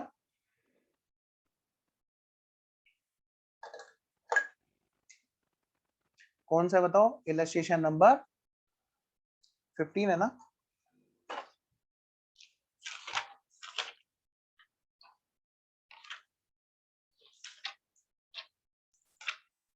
मैं भी जरा क्वेश्चन खोल लूं। हाँ, इलस्ट्रेशन में 15 है, लेकिन यहाँ पर 14 है मेरे पास। Okay, 15, how to present your answer in exam. अब जब ऐसा क्वेश्चन आया, पहले दोबारा क्वेश्चन सुन लो। एंटिटी बी है, मैन्युफैक्चर करती है इंडस्ट्रियल केमिकल्स, और उसके लिए ब्लेंडिंग मशीन यूज करती है, और ब्लेंडिंग मशीन का आउटपुट जो है वो दूसरे फर्दर प्रोसेसिंग के लिए जाता है, ठीक है जी, उससे कोई मतलब नहीं है। और 5 साल के बाद में मशीन ऑब्सोलेट हो जाती है, ठीक है। और सबसे मेन जो फोकस है वो है कि उसका प्रोडक्शन जो होता है वो कंसिस्टेंट है 5 साल तक, ठीक है। और हमें कह रहा है कि बताओ जी कौन सा मेथड आप सेलेक्ट करोगे। आइए जरा, अब ऐसे क्वेश्चन में यस और नो तो है नहीं, ट्रू और फॉल्स तो है नहीं, क्या लिखेंगे सर। आइए जरा, सबसे पहले लाइन हमेशा यही रखना, सच problem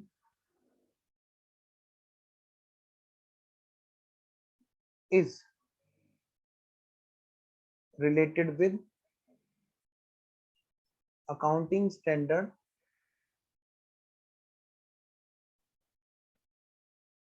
10 property plants and equipments. CA final में तो करने तुम्हें सारे सारे अकाउंटिंग स्टैंडर्ड है, इंडियन अकाउंटिंग स्टैंडर्ड, मतलब वो सारे क्वेश्चन ऐसे ही कर रहे हैं जैसे हम लोग कर रहे हैं इसमें, एक एक लिख के। Such problem is related with accounting standard 10 property plant and equipment, सबसे पहली बात। नंबर दूसरी बात, as per accounting standard 10 property plant and equipment, as per accounting standard 10 property plant and equipment. बताओ बेटे, ये एएस 10 के अंदर इससे रिलेटेड कौन सी बात है जो तुम लिखना चाहोगे एग्जाम में। बोलो बोलो, तुम बोलोगे तो तुम्हें आएगा, मैं बोलूंगा मुझे आएगा, बोलो।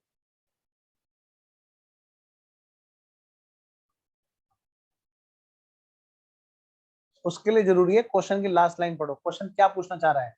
क्वेश्चन तुम्हारे से पूछना चाह रहा है, डेप्रिसिएशन मेथड कौन सा सजेस्ट लगेगा। The depreciation method. तो वहां पर प्रोविजन कौन से रिलेटेड लिखोगे कि डेप्रिसिएशन मेथड सेलेक्ट करने के लिए हमें किन किन पॉइंट्स पे फोकस रखना चाहिए। एक ही तो पॉइंट है, as per AS 10 depreciation method should be selected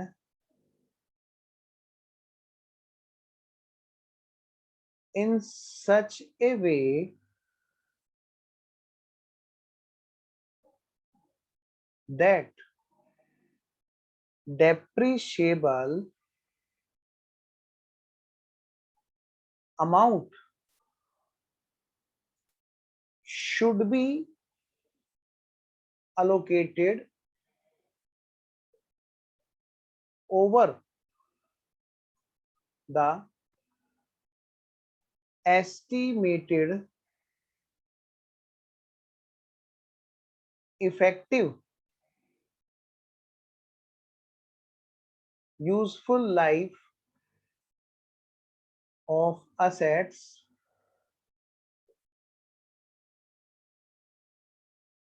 in the ratio of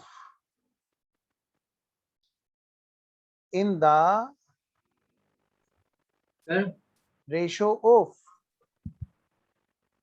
sir एक पॉइंट है बस, आप ऐसे सुन expected लीजिए फिर आंसर आने दे।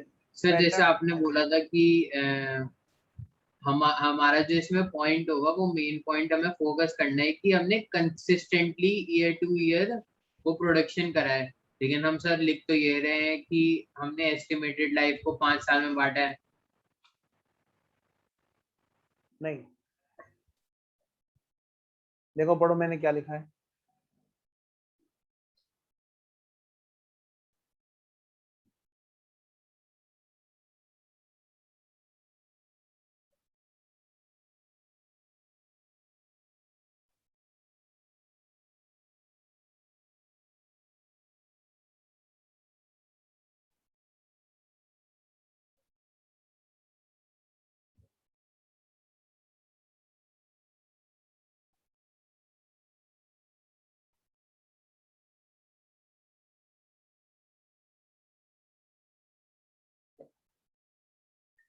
डेप्रिशिएशन मेथड ऐसा सेलेक्ट किया जाना चाहिए, इस तरह से सेलेक्ट किया जाना चाहिए कि डेप्रिशिएबल अमाउंट जो होगी उसको हम अलोकेट करें। अभी हम डेप्रिशिएबल अमाउंट की वजह से हम ये ना सोचे कि एसएलएम की बात हो रही है।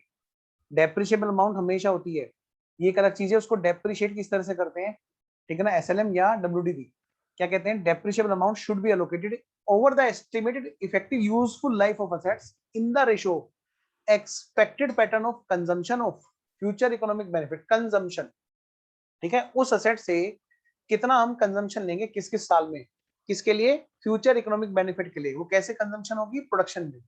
अच्छा, future economic benefit and such depreciation should reflect the pattern of consumption. अब बात करेंगे, अब पहले मुझे यहां तक बताओ, यहां तक कोई डाउट है समय,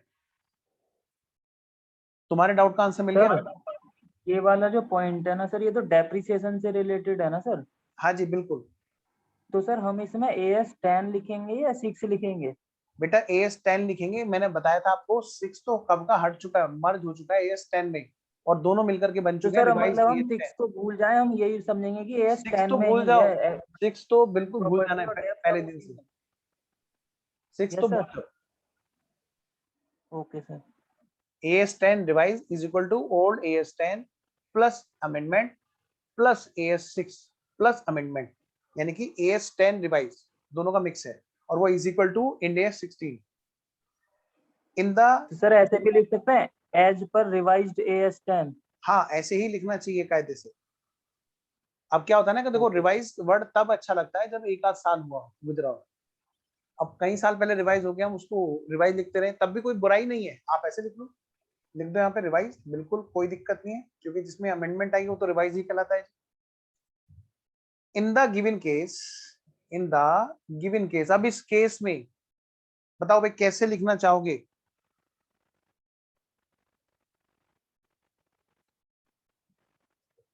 बताओ भाई, समय, प्रिंस, शानू, अपना दिमाग लगाओ इस चीज में, एग्जाम में तुम बैठे हो। सर इन दिस केस मतलब machine produce equally amount of every year बहुत सो बढ़िया, दैट बहुत ही बेहतरीन, ये चाहिए मेरे को, ये सोच चाहिए कि पहले हमारा फोकस इस चीज पे हो कि मशीन क्या करने लग रही है, हर साल इक्वल इक्वल प्रोडक्शन कर रही है, इसलिए कंसिस्टेंट प्रोडक्शन। इसलिए एसएलएम, बहुत बढ़िया, यही तो फोकस चाहिए। अब मान लें हम कोई और 10 तरह की बात बनाए और काम की चीज से फोकस हटा करके उसको 10 तरह की चीज बताएं, वो तुरंत काटे लगा देगा, वो पढ़ेगा भी नहीं ढंग से।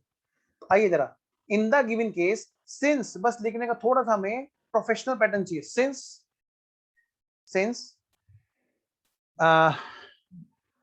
सिंस मशीन है ना, ब्लेंडिंग मशीन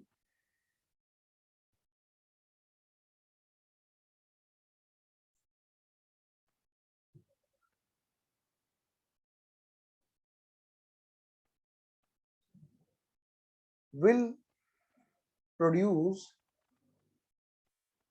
या will give production, will give production output consistently, या इनकंसिस्टेंट, ब्रैकेट में लिखो equal ratio, consistent ratio over the useful life of assets, over the useful life of assets. Since blending machine will give production output in consistent ratio over the useful life of assets, क्योंकि machine ऐसा करेगी, वो production करेगी output का इन मतलब consistent ratio में, equal ratio में over the useful life of assets, comma hence method should be selected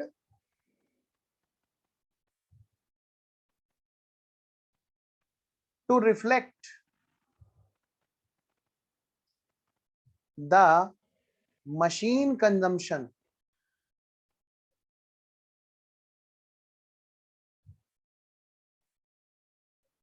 in consistent, bracket में equal ratio over the useful life of assets.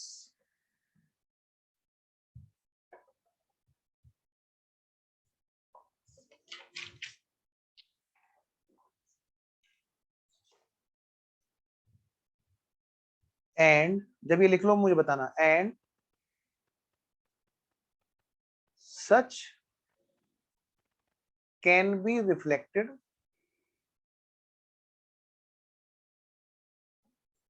Bye the method, लिख लिया sir. in which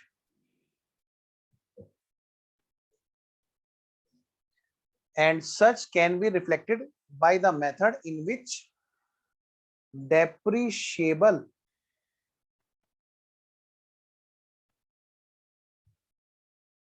amount, bracket में लिखो cost minus scrap value, is systematically allocated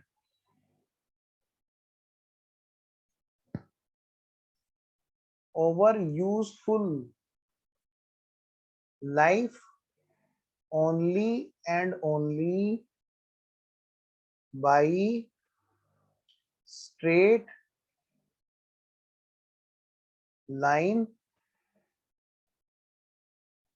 method. यहाँ पे कोई figure तो नहीं दे रखी, हमें नहीं दे रखी, वरना हम उसको भी लिख देते हैं.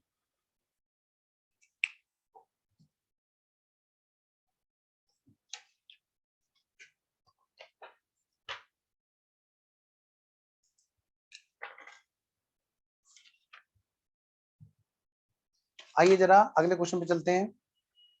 मैं स्क्रीन पे लेके आ रहा हूँ जी क्वेश्चन. पहले मैं क्वेश्चन करने हैं सारे. Sir 1 minute. हाँ मैं लिख दिया बेटा. इससे जस्ट पिछले वाला क्वेश्चन पढ़ो. सर मुझे एक चीज और पूछनी थी सर. हाँ. सर ये जैसे क्वेश्चन था सर, इस क्वेश्चन में जो हमने प्रोविजन लिखा है कि हम मतलब कंजम्पशन के बेस पे सेलेक्ट करेंगे, ठीक है सर. तो सर जब हम अपने प्रोविजंस लिख रहे थे, ये हमने सर कौन से पॉइंट में लिखाया था? आप बोल रहे थे ना कि मैं जब क्वेश्चन कराऊंगा साथ ही साथ आपको प्रोविजन भी दिखाता रहूंगा कि ये इससे रिलेटेड है. बिल्कुल सही बात है, आप पूछा करो, मैं तुरंत दिखाऊंगा. बिल्कुल सही कह रहे हो. आओ जरा एक बार शानू लिख ले, मैं तब स्क्रीन हटाता हूँ. सर लिख लिया. लिख लिया बेटा. आइए जरा.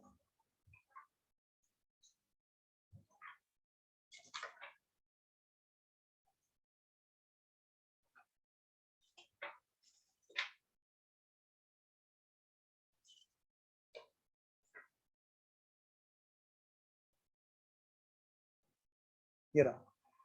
जब हमने डेप्रिसिएशन मेथड सेलेक्ट, शायद तुम उस क्लास में थी नहीं, डेप्रिसिएशन मेथड के बारे में स्टार्ट हमने किया था AS10. तो हमने यहाँ पे लिखा था डेप्रिसिएशन है क्या, फिर हमने लिखा था कि it is to be noted that selection of depreciation method should be such that it can reflect the pattern in which the assets future economic benefit are expected to be consumed. बताओ बेटे, asset से तुम क्या benefit consume करोगे? Production. Production ही तो benefit है, हम जो उससे अचीव करेंगे। असेट्स को हमें सेल होना करा के देगी, प्रोडक्शन के बाद में वो तो सेल करना हमारा काम है। क्या मशीन सेल करती है? बोलो नहीं ना। मशीन का क्या फ्यूचर इकोनॉमिक बेनिफिट है? प्रोडक्शन। तो एक तो दिमाग से ये निकाल देना। कभी कभी हमारे माइंड में क्या आ जाता है कि सर फ्यूचर इकोनॉमिक बेनिफिट बोल रहा है, यानी सर प्रॉफिट की बात कर रहा है, सेल की बात कर रहा है। ना जी ना, मशीन से सेल नहीं कराई जाती, मशीन से प्रॉफिट जनरेट नहीं होता, मशीन से प्रोडक्शन है जो हम लोग बेनिफिट अचीव करते हैं। ठीक है, आइए जरा, वो तो हमारा काम है फिर उस प्रोडक्ट को सेल करना, कराना वगैरह वगैरह। आइए जरा नेक्स्ट क्वेश्चन पे चलते हैं। तो पॉइंट पूरा क्लियर है फ्रेंड्स? चलो आगे बढ़ते हैं बेटे। अगला क्वेश्चन पे आओ बच्चों जल्दी से, और बहुत ही तबीयत से क्वेश्चन करने की है। एक एक क्वेश्चन को बस समझ लो, पकड़ पकड़ के धोना है हमें अच्छे से। और जिसमें तुम कहोगे कि सर इसके प्रेजेंटेशन बता दो हम कैसे करें, मैं तुरंत उसको यहीं पे करूंगा। तो इलस्ट्रेशन नंबर 15 हमारा हो गया जी। अब हम चल रहे हैं कहां पर? इलस्ट्रेशन नंबर प्रेजेंटेशन तो समझ आ गई, अब तो धुआंधार चलने दो क्वेश्चन बस। Very good. इलस्ट्रेशन नंबर 14 पे आओ बेटे, और इसको पढ़ो। पहले पहले तुम पढ़ोगे और फिर मैं पढ़ूंगा जी।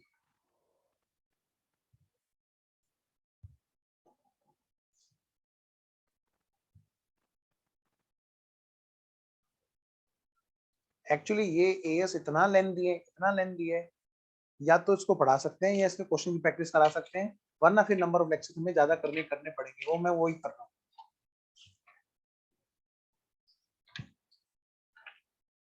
अब देखो सीए फाइनल में ये एक इंडेक्स है, इस तरह के आप इस समझ लो, मतलब 100 से ऊपर क्लास लगेगी तुम्हारी। मतलब भगवान करे जल्दी से तुम फाइनल में आओ, और तुमने अगर मेरे को चांस दिया तो सीए फाइनल में एक एक क्वेश्चन को ऐसे प्रेजेंटेशन वाइज होना होता है बेटे। 110 या 120 क्लासेस होती हैं उसकी, कम से कम बता रहा हूँ मैं, कम से कम। कहीं भी किसी भी टीचर की क्लास लोगे तो भी यही होगा। सर एफआर में क्या? एफआर में तो भरा ही सिर्फ इंडेक्स है। 90% टू 100 तक भी आ जाते हैं। 90% तक हमारा सिर्फ और सिर्फ इंडेक्स ही है जो हमें नंबर दिलाएगा। एक मिनट, ये हटिया।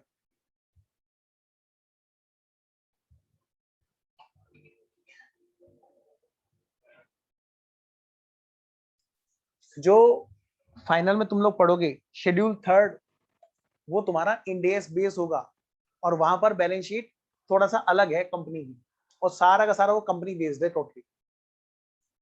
बड़े मजेदार बैलेंस शीट है वैसे उसकी। सर ये book value is more than the scrap value से रिलेटेड है सर? हाँ जी बिल्कुल। पढ़ो जरा एक बार। प्रॉपर्टी कितने की कॉस्ट के बोलो? सर प्रॉपर्टी 10 लाख की। 10 लाख की कॉस्ट की है। ठीक है, और एस्टिमेटेड लाइफ कितनी है? सब बच्चे बोलेंगे, शानू बेटा तुम भी बोलो साथ साथ में, सब बच्चे। लाइफ कितनी बेटे? 50 साल फिजिकल लाइफ। 50। मतलब एक आदमी पता है आपको, जीने को तो लटक लटक के वेंटिलेटर पे जीता रहे, क्या पता 150 साल जी रहे। लेकिन लेकिन कंपनी सोच इफेक्टिव रही है कि हम यूजफुल इसको लाइफ, 20 साल के बाद ही बेच देंगे। हाँ, इफेक्टिव यूजफुल लाइफ कितनी मानी है सरकार सर ने? चेंज हो 60 गया साल। सर, इफेक्टिव चेंज हो गया वो, ये सर क्या बोलते बात, हैं उसको, एस्टिमेट में चेंज हो गया सर। ये चाहिए। अब नहीं, सुनो मेरी बात, एस्टिमेट नहीं, मेरी बात समझो। फिजिकल लाइफ और इफेक्टिव यूजफुल लाइफ के बारे में तुमसे बात की जा रही है। फिजिकल लाइफ तो होने को क्या पता है एक इंसान वेंटिलेटर पे लटक लटक के 100 से ऊपर जी जाए, लेकिन सरकार कहती है काम का कितना है, इफेक्टिव यूजफुल लाइफ कितनी है? 60 साल। तो 60 साल के बाद इंसान को रिटायर कर देती है। यही बात यहाँ प्रॉपर्टी के लिए की है। कह रहे हैं क्या, 10 लाख रुपए की कॉस्ट है, खरीदी थी 2001 में, सॉरी 2021 में, और बेटा एस्टिमेटेड फिजिकल जो लाइफ है उसकी वो है 50 साल, लेकिन जो यूजफुल लाइफ है उसकी, इफेक्टिव यूजफुल लाइफ है, क्या कहते हैं, however the company considered that it is likely that it will sell the property, it will sell the property after 20 years। क्यों सेल कर देगी भाई? वो काम की नहीं रहेगी जी। तो कंपनी के हिसाब से इफेक्टिव यूजफुल लाइफ कितनी है कंपनी के लिए, जिसके लिए वो असेस खरीद रही है? 10 लाख। वो कह रही है कि भैया हम 20 साल के बाद बेच देंगे, तो हमारे हिसाब से इफेक्टिव जो हम यूज करेंगे वो 20 साल तक यूज करेंगे। नंबर एक बात, मतलब इसमें जो मैटर करेगा हमारे लिए कैलकुलेशन के लिए, वो मैटर करेगा 20 साल। 20 ईयर। ठीक है, 50 साल नहीं। आइए जरा अब आगे बात करते हैं। कहता है कि एस्टिमेटेड रेजिड्यूल वैल्यू जो है 20 साल के बाद में, इसने 50 साल के बाद वाली क्यों नहीं बताई भाई? क्योंकि काम की क्या है हमारी, इफेक्टिव यूज के बाद में, है ना, 20 साल के बाद बेच देंगे। बेटे अगर क्वेश्चन में एग्जाम में फिजिकल लाइफ के बाद की स्क्रैप वैल्यू भी दे दी तो भगवान करे दे दे, आप कौन सी वाली काउंट करोगे, 20 साल के बाद वाली या 50 साल के बाद वाली? 20 साल के बाद वाली। गलती तो नहीं करोगे ना? आइए जरा मैं एक बार फिर से रिपीट करता हूँ, हमारी जो इफेक्टिव यूजफुल लाइफ है वो मैटर करती है, ना कि फिजिकल लाइफ। तो हो सकता है क्वेश्चन में एग्जाम में एस्टिमेटेड स्क्रैप वैल्यू सर अगर इफेक्टिव यूजफुल नहीं दी होगी तब तो 50 ही कंसीडर करेंगे। तब तो हम मानेंगे जितनी फिजिकल है उतनी ही उसकी इफेक्टिव यूजफुल भी है। ठीक है जी, जैसे स्पोर्ट्समैन जब तक है जहां जाने जहां मैं ना चुनी वाला काम चलता रहता है, उसका शोले फिल्म की बसंती की तरह, जब तक वो जीता है स्पोर्ट्समैन क्या करता है, बस नाचता रहता है, खेलता रहता है, खेलता रहता है, और एक दिन टाइम बोलता है तो खेलते खेलते टाइम बोलता है। यानी कि अगर हमें फिजिकल लाइफ और एस्टिमेटेड यूजफुल लाइफ नहीं बता रखी तो हम मानेंगे जितनी उसकी फिजिकल लाइफ है उतनी उसकी यूजफुल लाइफ भी है। फिलहाल यहाँ पे क्वेश्चन पॉलिटिशियन है, पॉलिटिशियन तो बेकार चीज है, काम करते करते सर टाइम बोल जाते हैं। नहीं नहीं, टीचर, गायक, सिंगर, मतलब ये जो होते हैं, या फिर मतलब जो जिनके अपने हाथ के या अपने बॉडी के बेस पे वो काम कर रहे होते हैं। एनीवेज पॉलिटिशियन तो पेट के बेस पे काम कर रहा होता है। एनीवेज आइए जरा, एस्टिमेटेड रेजिड्यूल वैल्यू कितनी बेटे, 20 साल, और उसके बाद में क्या कह रहे हैं, कितने में बिक जाएगा जी ये बिक जाएगा जी केस नंबर 1, अगर ये 10 लाख का बिकेगा। तो आपसे क्वेश्चन क्या पूछ रहा है, बता दो बता दो बता दो बता दो, डेप्रिसिएशन बता दो, कितने रुपए का डेप्रिसिएशन लगेगा? ट्राई नहीं सर, ये तो जितनी कॉस्ट थी उतने का रेजिडुअल वैल्यू, बाकी बचा हुआ तो डेप्रिशिएबल अमाउंट कुछ आएगा ही नहीं। वेरी गुड, पहले साल का डेप्रिसिएशन क्या है, 0। जरा दूसरा देखना, अगर मान लिया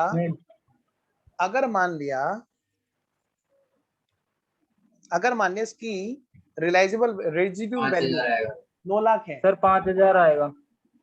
अगर मान लिया इसकी रेजिड्यूल वैल्यू कितनी है, 9 लाख, तो एक साल का डेप्रिसिएशन कितना आएगा, 5000। कैसे आया जी, 10 लाख की कोस्ट माइनस 9 लाख की scrap value, 1 lakh depreciable amount आ गई हमारी। वेरी गुड, यानी कि 1 लाख हमारी डेप्रिशिएबल अमाउंट आ जाएगी, कोस्ट 10 लाख की है और 9 लाख की एस्टिमेटेड रियलाइजेबल वैल्यू आ गई हमारी डेप्रिशिएबल अमाउंट कितनी, 1 लाख, और डिवाइडेड बाय 20 साल, तो यानी कि 5000 आ जाएगी। ठीक है, मैं एक बार फिर भी स्क्रीन पे आंसर दिखा देता हूँ, हालांकि ये बहुत ज्यादा डिस्कशन का पॉइंट नहीं है इस क्वेश्चन में, और फिर भी पता रहना चाहिए। बेटे प्रेजेंटेशन आपको मैंने पहले बता दिया, बुक के जैसी प्रेजेंटेशन आप कभी नहीं करेंगे सर। वैसे हमने पहले लिख दिया कि such problem is related with AS10 property plant and equipment, फिर हम लिखेंगे एज पर AS10 property plant and equipment, फिर सर हम फॉर्मूला लिख देंगे सीधा, the depreciable amount is equal to, same वही सर पहले प्रोविजन लिखेंगे, इससे क्या रिलेटेड प्रोविजन है, हाँ बताओ क्या, चलो इस क्वेश्चन में इन द गिवन केस, हाँ बिल्कुल, लेकिन तो इसमें क्या प्रोविजन है, डेप्रिसिएशन सर इससे रिलेटेड प्रोविजन क्या है सर, ये तो बताओ सर वो है residual value more than carrying amount, जो अभी किया था, residual value more than carrying amount is greater than carrying amount, in case A book value is equal to scrap value so that DAP of first year is nil, and in case B, सारे के सारे बच्चे गलत बता रहे हैं, ध्यान रखना, इसीलिए मैं इसमें क्वेश्चन की प्रैक्टिस कराता हूं। प्रोविजन तो पर वही है ना, रेजिड्यूल वैल्यू वाला। तुमने पता क्यों लगाया ये, क्योंकि तुम्हारे सामने स्टडी मॉड्यूल है और तुमने सोचा कि ये हमें रेजिड्यूल वाले की बात में दे रखा है, इसलिए तुमने लगाया ये।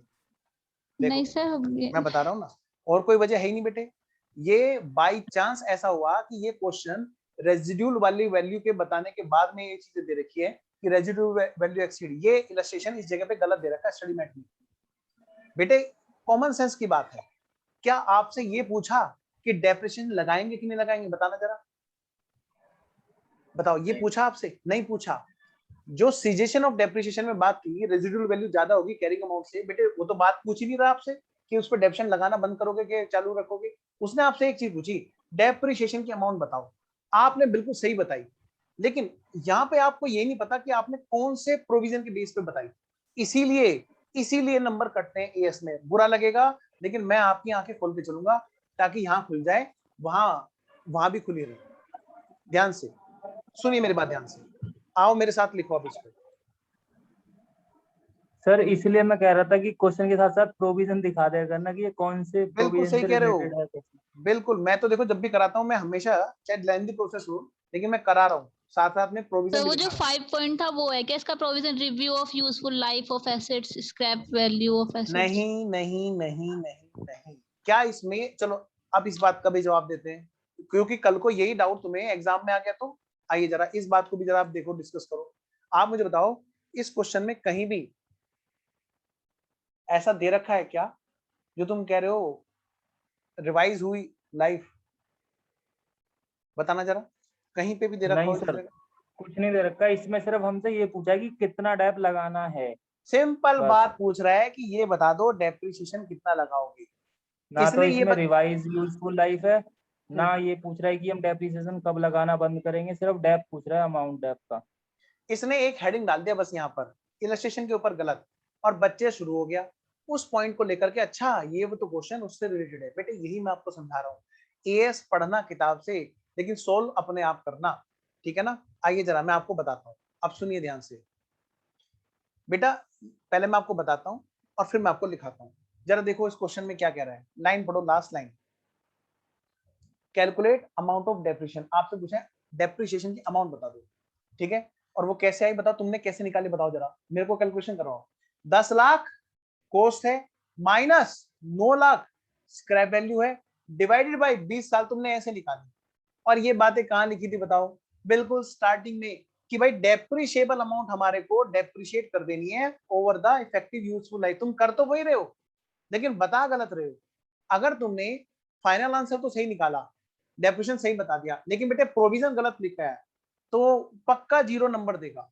और हो सकता है वो इस तरह का इफेक्ट ले ले कि अगले क्वेश्चन पे तुम्हारा कट करना शुरू कर दे। ध्यान रखना, एएस में नंबर नहीं आते, उनके आते हैं जो एएस को समझ के जाते हैं, रट के नहीं। तो यहाँ पर आपको आपको थोड़ा सा इस चीज से बाहर आना पड़ेगा, डोंट माइंड। लेकिन देखो मुझे ऐसा लग रहा है कि ये पॉइंट तुमने रटा है, तुमने सॉल्यूशन तो सही दिया लेकिन प्रोविजन तुमने पता नहीं कोई और लगा दिया यहाँ पर। समझ रहे मेरी बात? रेजिड्यूल वाली बात यहाँ पे कुछ थी नहीं इस तरह की, क्योंकि हेडिंग में इन्होंने गलत डाल रखा है स्टडी मैट में, तो बच्चा उसी तरफ भागता है। आपको ऐसा नहीं करना, लास्ट लाइन पढ़ो और वहीं से अपने मन से सोचो, और वो प्रोविजन है। हाँ जी बेटा। सर लेकिन सच्ची में मैंने ये वाला पॉइंट ऊपर वाला पढ़ा नहीं था, लेकिन इस क्वेश्चन को देख के जो पढ़ रखा वो ही याद आया, वो चीज कि डेप्रिसिएशन अमाउंट, क्योंकि वहीं लिखा हुआ था कि depreciation amount is equal to cost minus residue. मैंने ये लाइन पढ़ी भी नहीं थी जो आप कह रहे थे। चलो ठीक है बेटा, ये क्वेश्चन तो सिंपल फाउंडेशन वाला क्वेश्चन है देखा जाए तो। ये पूछ रहा है डेप्रिसिएशन बता दो, अमाउंट बताओ डेप्रिसिएशन की, और उसमें हम कैसे करते हैं बताओ? Cost minus scrap value divided by effective useful life, ऐसे ही तुमने बताया है। लेकिन इसी बात को तुम एएस से रिलेट करो, ये क्या एएस में ये बात किस जगह पे लिखी हुई है? क्या ये रेजिड्यूल वैल्यू वाली पॉइंट में लिखा हुआ है? क्या ये कैरिंग अमाउंट से ज्यादा हो गई, ऐसी कोई बातें इसमें यहाँ पे लिखी हुई है? नहीं, ये सर पॉइंट वो वहां पे वाले पॉइंट पे नहीं लिखा हुआ, लेकिन कहीं और भी समझ में नहीं आ रहा कि ये पॉइंट जाएगा कहाँ पे। आओ मैं दिखाता हूँ, लो मैं बताता हूँ बेटे। ये पॉइंट जो अभी अभी हमने पिछले क्वेश्चन में लिखा, डिक्टो सेम है, वही पॉइंट है ये, कुछ भी नया पॉइंट नहीं है। आओ मैं आपको दिखाता हूँ, लो जी बताओ तो जरा। हमने यहाँ पे क्या लिखा था पिछले वाले उसमें, कि depreciation method should be selected फलाना फलाना इस टाइप से। आइए जरा भाई, हमें करना क्या है, डेप्रिसिएशन होता क्या है? जो स्टार्टिंग वाली बात है यही, कि डेप्रिशिएबल अमाउंट को हमें over the life of effective useful life of assets हमें क्या करना है, सिस्टमेटिक बेस पर अलोकेट कर देना है, ताकि वो एक्सपेक्टेड टू बी यूज जो है उस पैटर्न में डेप्रिसिएशन आ जाए। बिल्कुल बेसिक बात है ये, कोई भी इंपॉर्टेंट पॉइंट है ही नहीं है, कोई स्पेशल केस है ही नहीं है। जरा आओ मैं इसको लिखाता हूं फटाफट से, क्योंकि आपने पता चला क्वेश्चन तो सॉल्यूशन तो सही कर दिया लेकिन प्रोविजन वहां पे गलती से गलत पॉइंट लिख दिया, तो बेटा नंबर तो कट ही जाएंगे। आइए जरा,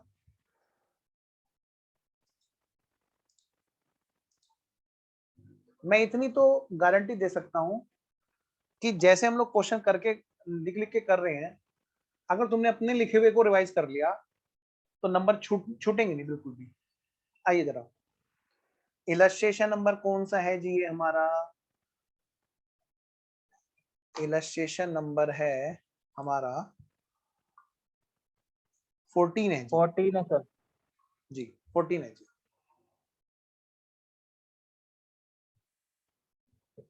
और पुराने वाले स्टडी मेट में 13 है जी। लेटेस्ट की मैं बात करूंगा, इलस्ट्रेशन नंबर 14। आइए जरा, सबसे पहली बात वही हमेशा की तरह, such problem is related with AS10 property plant and equipment. Number एक बात लिखो जी, मेरे साथ साथ लिखो भाई, अब समय तुम भी लिखो। Next, as per AS10 property plant and equipment, ध्यान रखना 5-5 नंबर के 4 पॉइंट आएंगे। पहले ही क्वेश्चन कंपल्सरी है 20 नंबर का एएस का, कितना ABCD 4 पार्ट आ रहे हैं 5-5 नंबर के, तो ये 5 पॉइंट ही मांगता है। आइए जरा, as per AS10 property plant and equipment, क्या है जी प्रोविजन? सर चारों अलग अलग ऐसे आते हैं एक? हाँ चारों अलग अलग है इसके। आइए जी, depreciable amount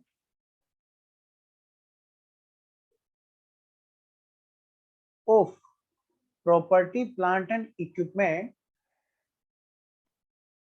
should be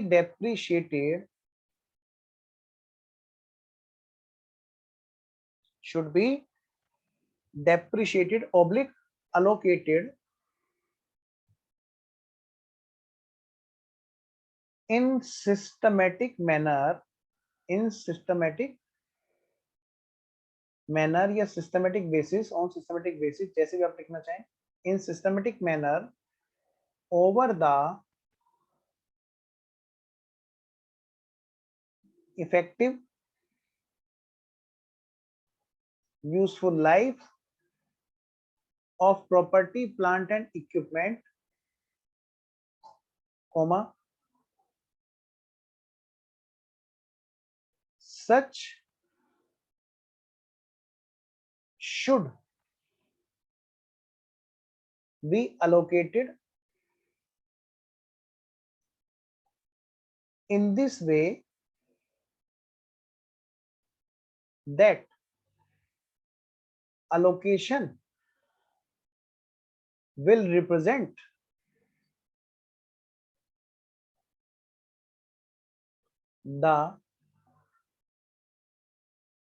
the ratio of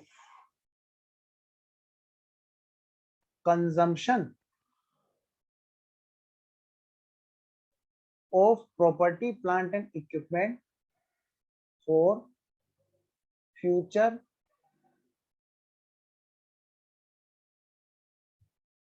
economic benefits। कि डेप्रिशिएबल अमाउंट जो है प्रॉपर्टी प्लांट एंड इक्विपमेंट को डेप्रिशिएट होनी चाहिए, यानी कि अलोकेटेड होनी चाहिए, depreciated oblique allocated in systematic manner over the effective useful life of property plant and equipment, such should be allocated in this way, the allocation will represent the ratio of consumption of property plant and equipment for future economic benefits। अब बात करते हैं जी in the given case, अगला point बेटे, इन the given case. आइए बेटा, since nothing given about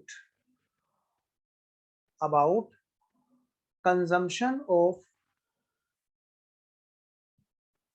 property, plant and equipment, hence it is presumed।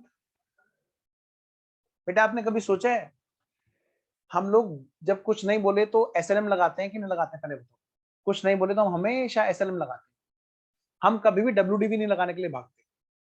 हम क्या सोच के वहां पे लगाते हैं? एक बेसिक अजम्पशन होती है, कॉन्सेप्ट जिसको बोलते हैं कि भाई सर वो जो मशीन की जो लाइफ है वो 5 साल में खत्म हो जाएगी, तो वो पूरी डेप्रिशिएट हो जाएगी।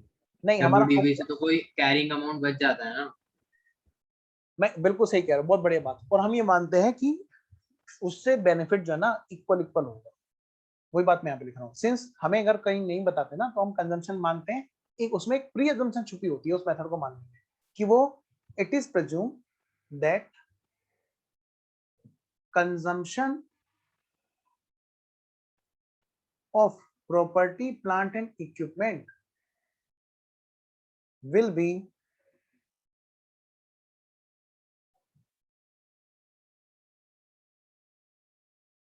inconsistent या equally for future economic benefits। अगर कुछ ना बोले तो कंजम्पशन जो है प्रॉपर्टी प्लांट एंड इक्विपमेंट का ये माना जाता है, ये माना गया है, कुछ नहीं बोला यहाँ पे, इसलिए माना गया है कि कंजम्पशन जो है वो इक्वली है फ्यूचर इकोनॉमिक बेनिफिट के लिए। हैंस सो हैंस तो पहले लिख दिया। सो SLM basis depreciation will be charged as under। वो कैसे होगा जी, हम नीचे कैलकुलेट करके बता रहे हैं। क्या मैं आगे चलूं?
हाँ बेटा लिख लिया यहाँ तक? स्क्रीन चेंज कर दूं? आइए जरा। तो इस वाले केस में अब हम बेटे क्या निकाल रहे हैं, यहाँ पे डेप्रिसिएशन निकाल के दिखा रहे हैं। Annual depreciation is equal to cost minus estimated scrap value divided by effective useful life. Cost कितने की है जी? पहले तो लिखो यहाँ पे केस नंबर ए, कॉस्ट है कितने की? 10 लाख रुपए की, माइनस स्क्रैप वैल्यू कितने की है? 10 लाख रुपए की। इफेक्टिव यूजफुल लाइफ कितनी है? 20 साल इज इक्वल टू व्हाट? निल। पहले साल का डेप्रिसिएशन क्या है? निल। केस नंबर बी, कॉस्ट है कितने की? 10 लाख रुपए की, एस्टिमेटेड स्क्रैप वैल्यू कितने की? 1 लाख रुपए की, divided by 20 years effective useful life is equal to what? 5,000 rupees per annum. This is the way to present in exam.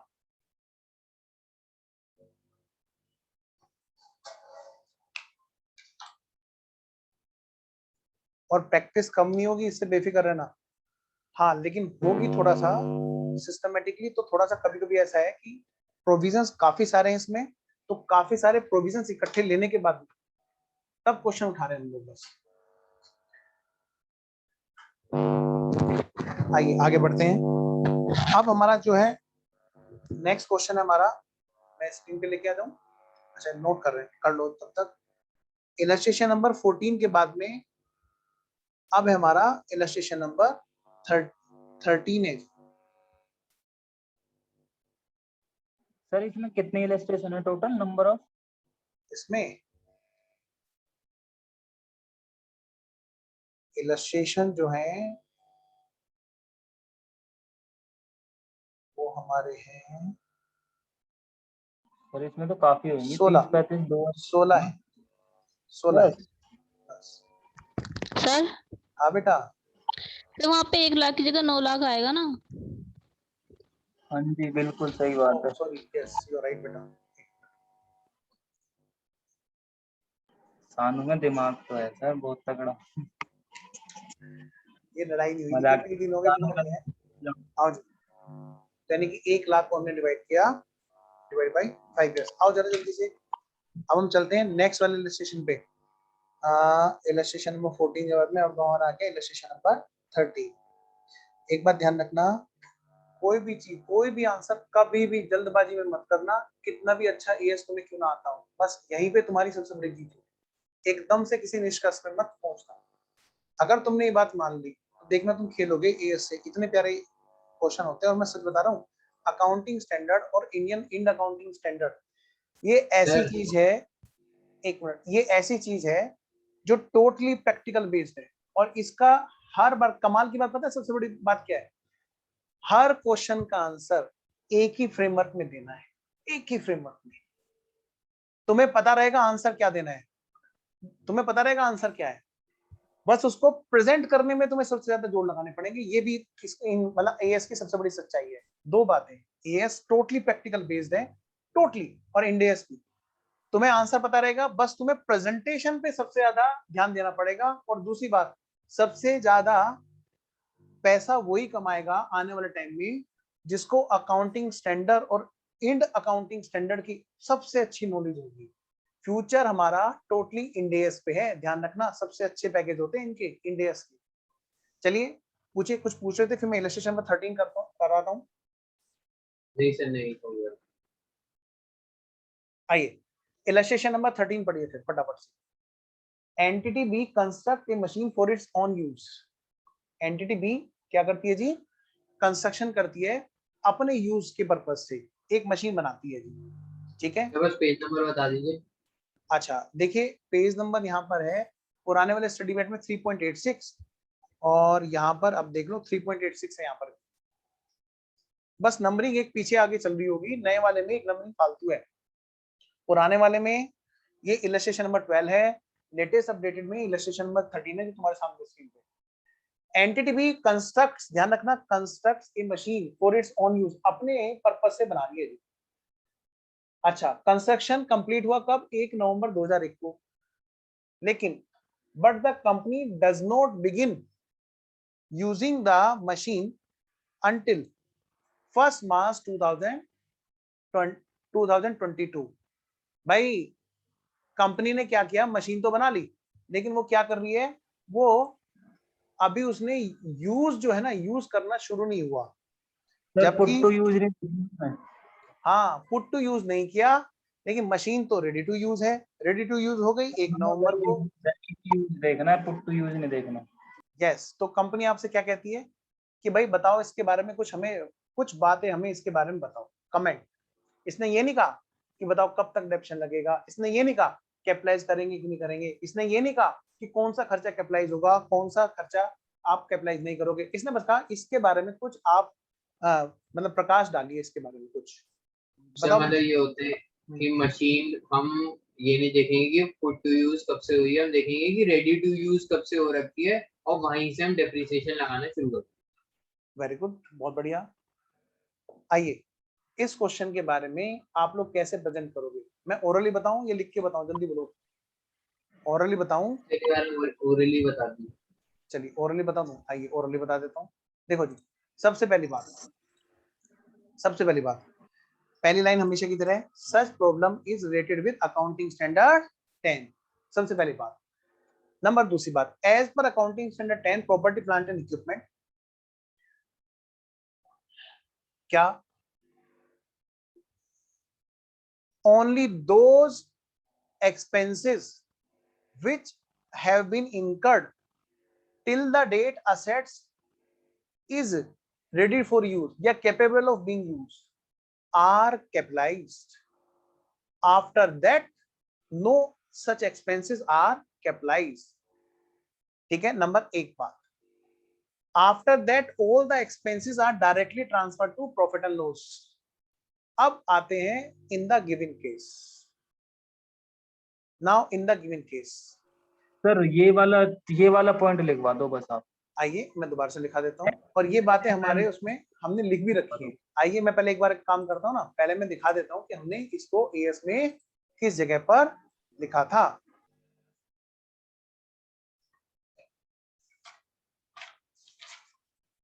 पहले मैं एएस से इस बात को दिखा देता हूँ।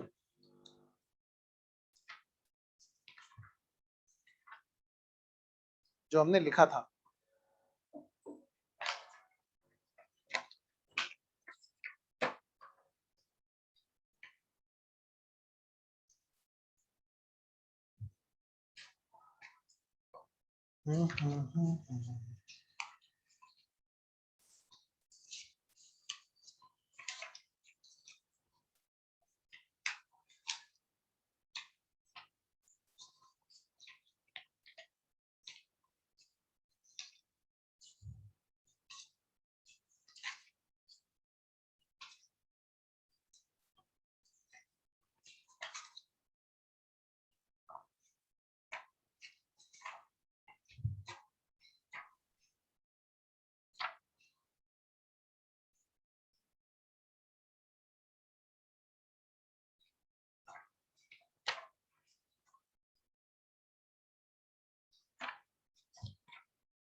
चलिए अब लिख लीजिए। वैसे लिखा था, पता नहीं अभी याद नहीं आ रहा कहाँ पे लिखा हुआ, देखना पड़ेगा। आइए जी, फिर भी लिख लीजिए इसको। इसी इलस्ट्रेशन के जरिए लिखाऊं, illustration number 13।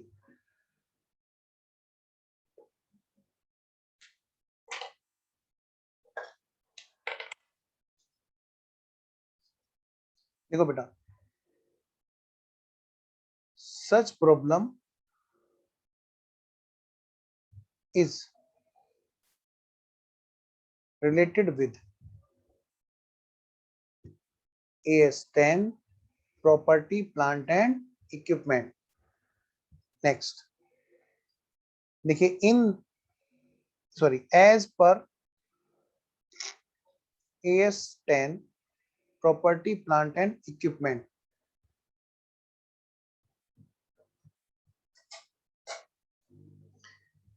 any cost incurred to bring the property, plant and equipment up to the point of time,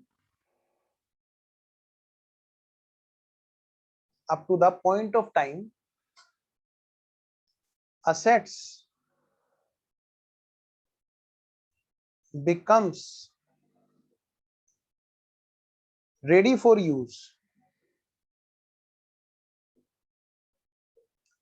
bracket में लिखो capable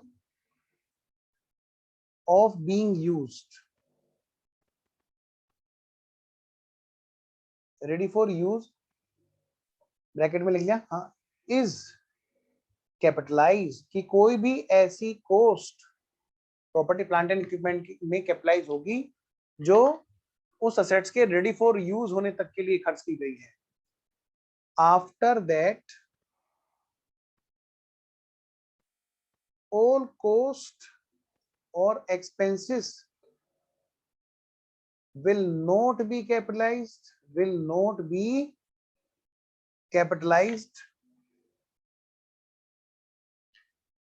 and transferred to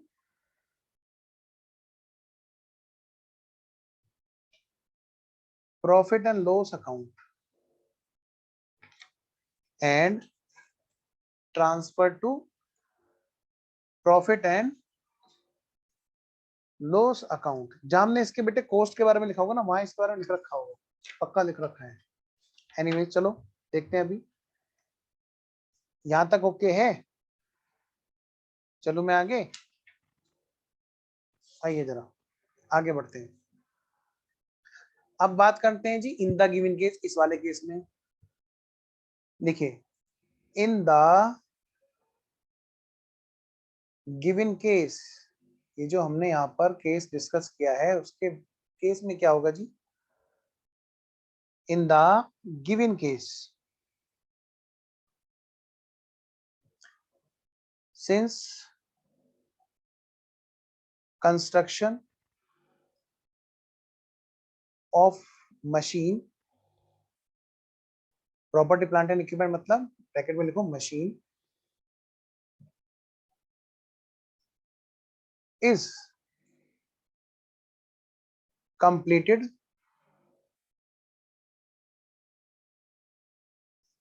bracket में लिखो, या चलो completed on 1st November 2021,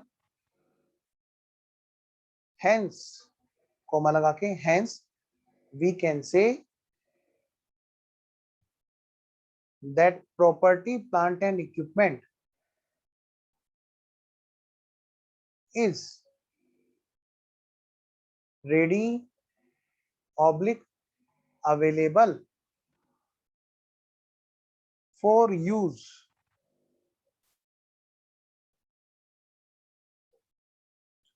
So any expenses oblique cost incurred till this date will only be capitalized.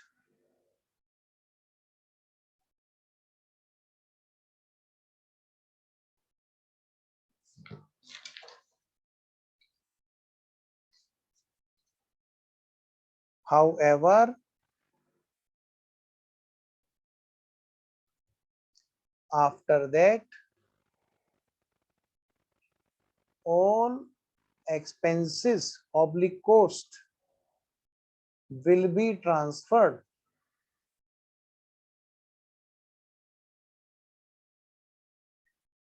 to profit and loss account. Sir हटा दूं? however after that all expenses oblique sir cost 2 minute sir, मैंने नहीं लिखा, बस लिखने वाला था मैं लास्ट लाइन पे।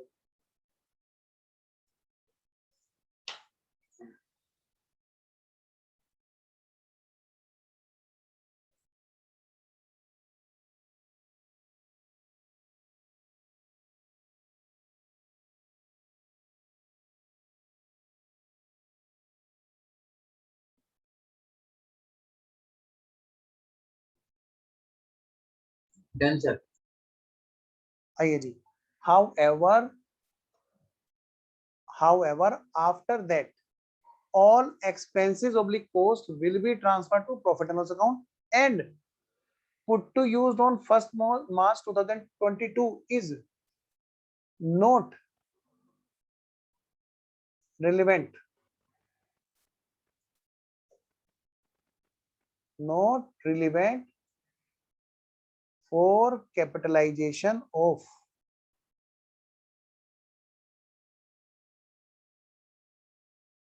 cost for property, plant and equipment.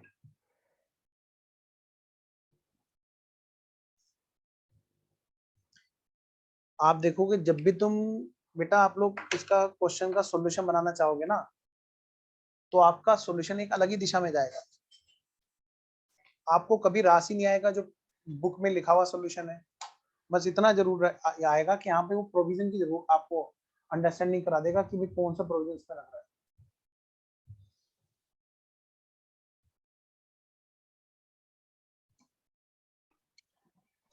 तो सर वो लोग तो शायद सजेस्टेड आंसर देख के चेक करते होंगे ना कॉपियां? नहीं इंस्टीट्यूट की सजेस्टेड, एक्चुअली मैं बताता हूँ, जो सजेस्टेड आंसर है ना वो सिर्फ एक सजेशन है।